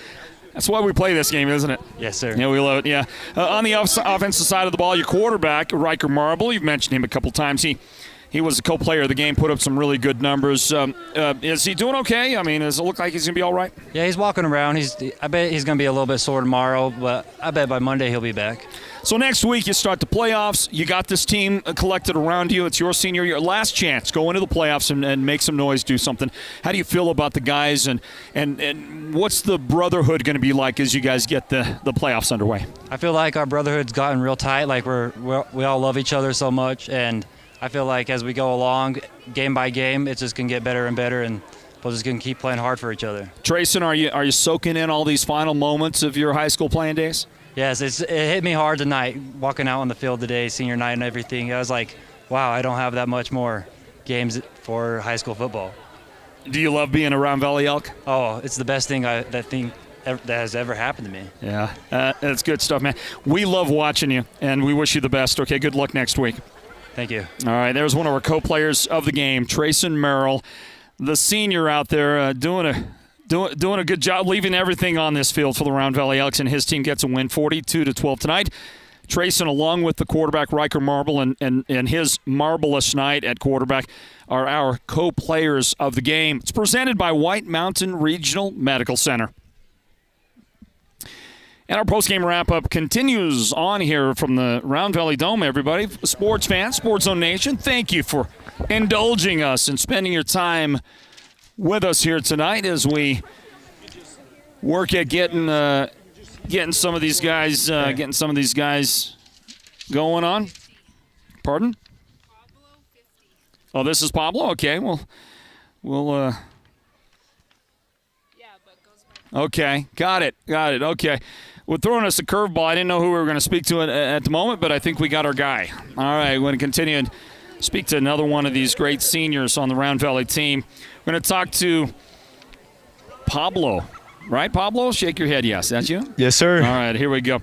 Hey, back into the Round Valley Dome. Final check-in on our post-game wrap-up. We'll speak to one of these heroes on the night for Round Valley. They get a big win, 42-12 over the Blue Ridge Yellow Jackets. And this guy here, Pablo Garcia, does a great job along with the rest of that team to come up with the win tonight. And we welcome him in. Hey, Pablo, welcome into the broadcast. How you doing?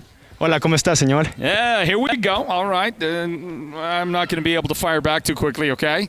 But it's great to see you, man. Yes, sir. Good to see you. Congratulations on a big win for you and the guys tonight. Hey, appreciate it.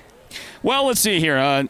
Senior year, man. You've been playing with your team. It's senior night tonight. I talked to Trayson Merrill a while ago. He got a little bit emotional thinking about this one, thinking about the last regular season game. It hit him a little bit. How about you? What was the night like for you tonight?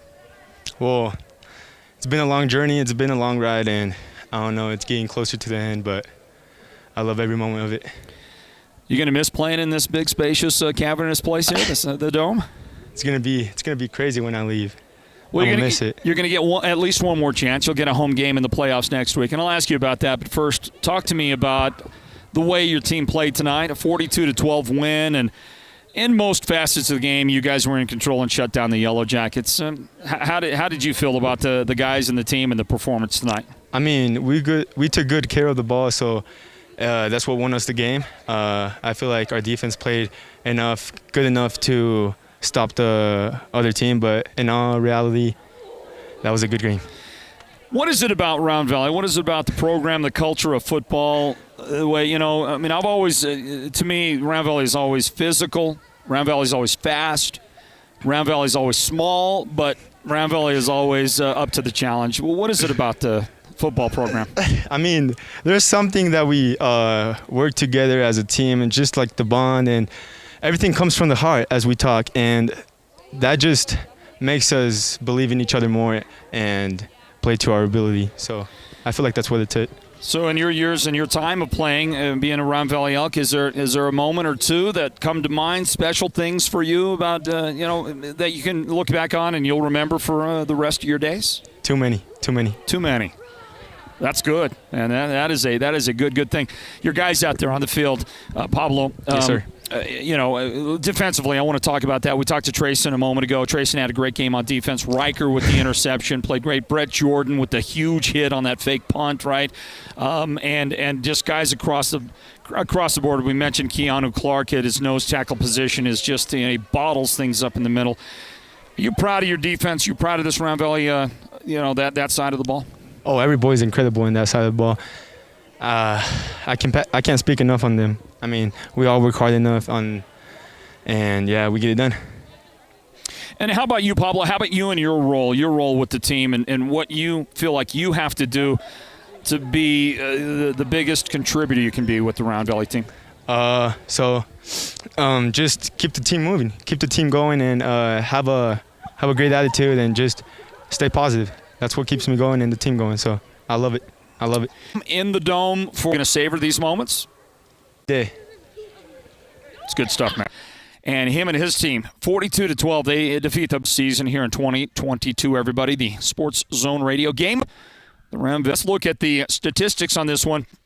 Sorry, this must be last of these. Speaking to hey, Keanu, congratulations, you and the guys on a win tonight. Thank you. Well, around 220. Oh, you're 220.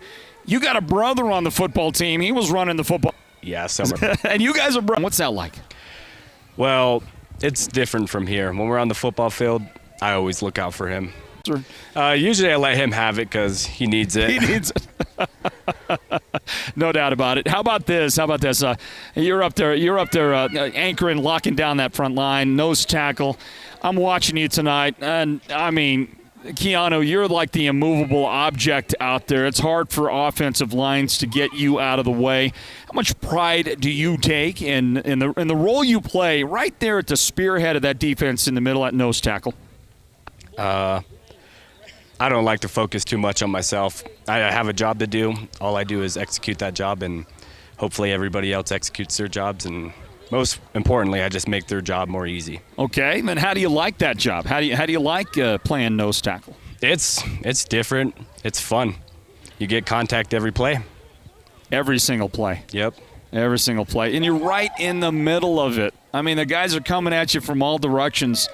How do you like it when offenses have to pay more attention to you in terms of, I know you don't want to talk about yourself, but in terms of what opportunities it gives for other guys? If you start to get double, triple teamed, you know that somebody else is getting those open shots, right? Oh, yeah. It's better for me, I say. I'm taking 2 or 3 guys out of the play. That means someone's open.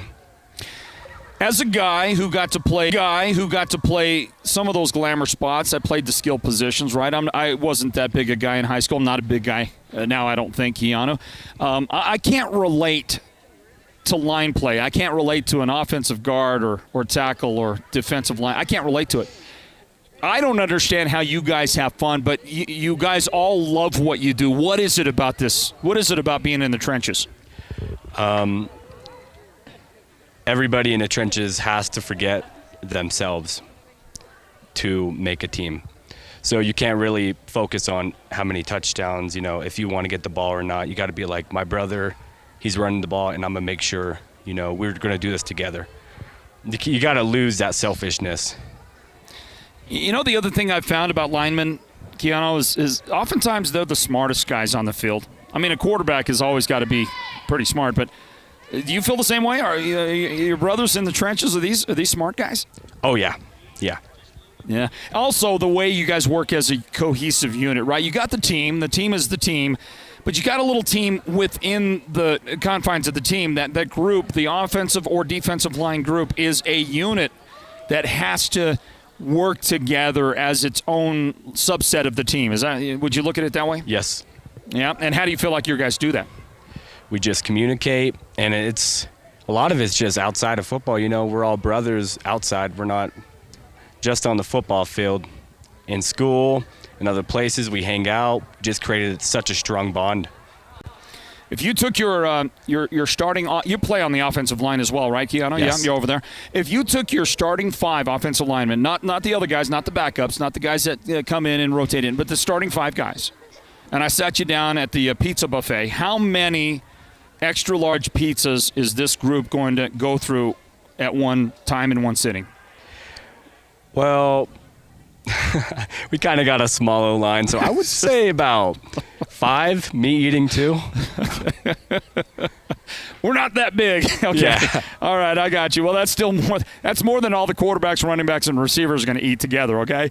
The big boys getting it done down in the trenches. Let's focus for just a second on this game, this win, tonight. You're a senior, Keanu, and your final regular season home game. You'll get another one next week, but the final home game in the regular season, and it was against Blue Ridge. Nice win for you. Thank you. Were you happy about the team's performance tonight? Did you feel good about the way you guys played football? And overall, we won, and I'm happy. It's always good to be happy about that. Focus on the positive things. But we could have shaped up. You can always do better. I believe in always doing better. So we got things to work on. We got work to do, but we're going to take it a week at a time and focus. What do you think it is about this team that makes it special? Okay, Keanu, and what do you think you have to do next week to get a playoff win? Just come ready to play. Focus, watch film, make your, rest, eat good. It's all around. Keanu, it's great talking to you, and it's really great watching you play out there. We enjoy it, and it was a lot of fun tonight to watch that number 77 out there plugging up those gaps on defense and moving guys out of the way on offense, road grading for your running game, for your protecting that quarterback. You guys do a great job, and we want to wish you the best as the playoffs come around, okay? Thank you. All right, good luck. Keanu Reeves, senior lineman for the Round Valley Elks, getting a chance to talk to a number of these guys tonight, and a ton of fun. A ton of fun. Talking about that offensive and defensive line. Ton of fun. Okay, the Sports Zone Radio Game of the Week is presented by Hatch Toyota. And everybody, a 42-12 win tonight for the Round Valley Elks. Now I'll grab a timeout. When I return, we'll put our final touches on the postgame wrap-up, and then it's on to the Ace Hardware Scoreboard Show tonight, live from the Round Valley Dome. Whatever you do, don't go away. We'll continue with football in just a moment. At Hatch Toyota in Sholo, it's a great time to buy a new in-stock Toyota or quality late model low mileage car, truck, or SUV. We've made it twice as nice to buy at Hatch Toyota in the Northern Arizona Auto Mall. At Hatch Toyota, we'll double your down payment up to $2,000 on any new in-stock Toyota or pre-owned vehicle. That means your payment can be hundreds less than anywhere else. Put $1,000 down. Hatch Toyota says double it to $2,000 down. Put $2,000 down. Hatch Toyota says double it to $4,000. Every vehicle will cost less per month if you buy now. Hatch Toyota will double your down payment up to $2,000 on any in-stock new Toyota or pre-owned vehicle. Get a vehicle and keep your payments low. Really low. Hi, this is Chaz Hatch. Get our statewide low price guarantee on every new Toyota. Find out more at hatchtoyota.com or visit us today at the Northern Arizona Auto Mall in Sholo. All offers for credit tax, title license, and dealer acquisition fees. Do not be combined with any other offers or sale items. We've got a cool deal for you at Naked Mobile. Get the Samsung A11 smartphone free when you activate just 1 month of our 60-gigabyte plan. Starting at $75 per month, switch to Naked Mobile and get the free Samsung Galaxy A11 smartphone with 60 gigabytes of high-speed LTE data each month, and you can use your data as a hotspot. We've got you covered with unlimited nationwide talk and text and coverage on America's fastest networks. No contract, no credit check, no hidden fees. Get your free Samsung A11 smartphone at any Cellular One store near you or at nakedmobile.com. The team at Beeman Well Drilling is like a great football team. They work hard, they work as a team, and they play to win. Their reputation is second to none, and they proudly call the White Mountains their home, even though they complete projects throughout the entire southwestern United States and beyond. No project is too big or too small for Beeman Well Drilling, so when the time comes for you to punch a hole in the ground, remember the White Mountains' top well drilling team, Beeman Well Drilling. Call anytime, 928-205-7647. Go deep with Beeman Well Drilling. Hey, back in, everybody, to put our final touches on the post-game wrap-up of this broadcast of the Sports Zone Radio Game of the Week. It's brought to you by Hatch Toyota. And our final, again, 42-12. A victory for the Round Valley Elks. They finished 7-3 on this regular season with the playoffs right around the corner. The playoffs do begin for Round Valley a week from tonight. Right here, a home game at the Round Valley Dome. For the Elks, will they be the 6th seed? Will they be the 7th seed? We really don't know yet. It remains to be seen, but we will wish them the best of luck. And if they play like this, if they get it going like this, they're going to be just fine when the playoffs do roll around. Good luck to the Round Valley Elks, and a nice win for them tonight. Some final numbers for you. Look at the stats in this one. The Elks, they led the entire way. They got the opening score on their very first possession. Second time they had the ball, they scored again. Built a 14-0 lead. And it just continued to go like that for Round Valley all night long tonight, en route to the 30-point victory. 461 yards of total offense for the Elks, 16 first downs collected by Round Valley. They also led the time of possession battle tonight, 29 minutes, 29 seconds time of possession for Round Valley. 339 yards rushing for the team, 122 yards throwing the football tonight for the Elks. By the way, their average gain from scrimmage on all plays, all 57 offensive plays they ran tonight, 8.1 yards per gain tonight for the Elks. Well, Round Valley was sacked once. They were intercepted one time. They were penalized 11 times for 125 yards. They did clean it up after halftime because they had 9 first-half penalties and 90 yards of penalties in the first half. So, again, they cleaned it up, only a couple of penalties after the half. For the Elks.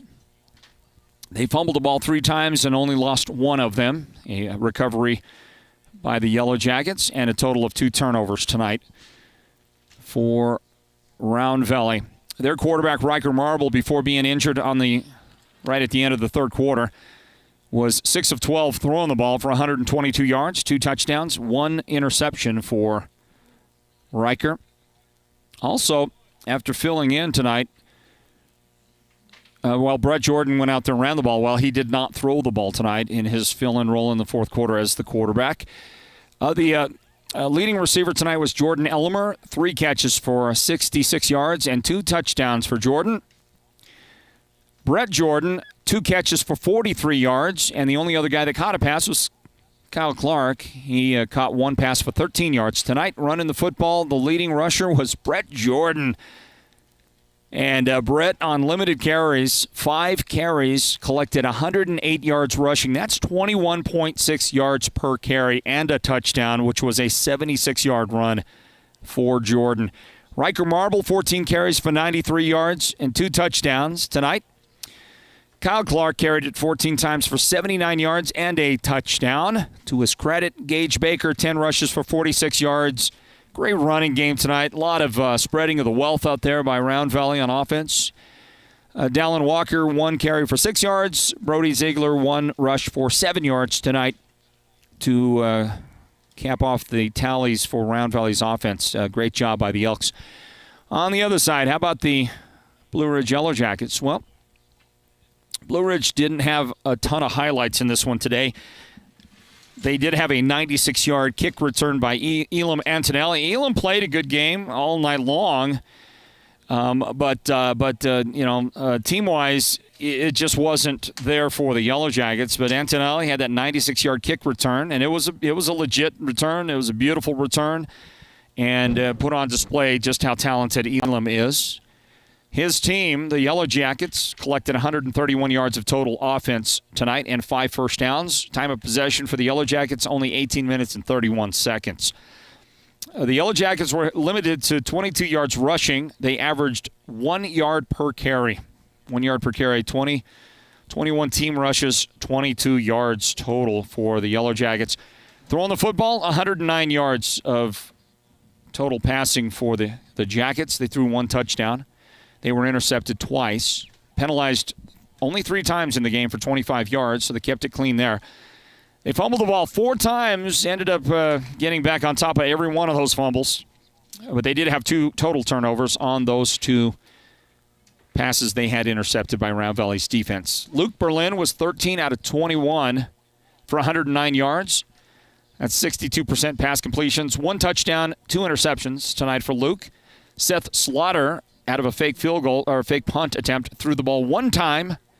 It was incomplete. He found his receiver, don't get me wrong, but he hung it up there a bit, and one of those Round Valley defenders absolutely throttled the receiver and knocked the ball loose. So it was an 0 for 1 tonight for Seth Slaughter. On the receiving end for the Yellow Jackets, they were led by Elam Antonelli, 6 catches, 50 yards tonight. Samuel James, 1 catch for 36 yards, but that 36-yard catch was a touchdown for Samuel James. Congratulations to the young man. Jay Spartan, 2 catches for 11 yards. Seth Slaughter caught 2 passes for 9. And Jake Esparza caught 2 passes for 3 yards in this one. Running the football, Jay Spartan led the way. Jace had 14 carries for 38 yards. And his teammate Matt Symington was the only other guy with positive yardage. 2 rushes for 1 yard tonight for Matt. Seth Slaughter, 2 rushes for -8. Luke Berlin carried it 3 times for -9. 1 or 2 of those, if not all 3, were, by the way, just fumble recoveries. And unfortunately, you get negative rushing yardage when that out for the Blue Ridge team. Next Friday night right here at the Round Valley Dome. I don't even know how many viewers we have left there, but if you were there and you gave us a comment, and you are in for a drawing, and we're going to give away so live broadcast in just a moment, but if you can still comment, a big thanks go out to broadcast crew in the business and on camera tonight.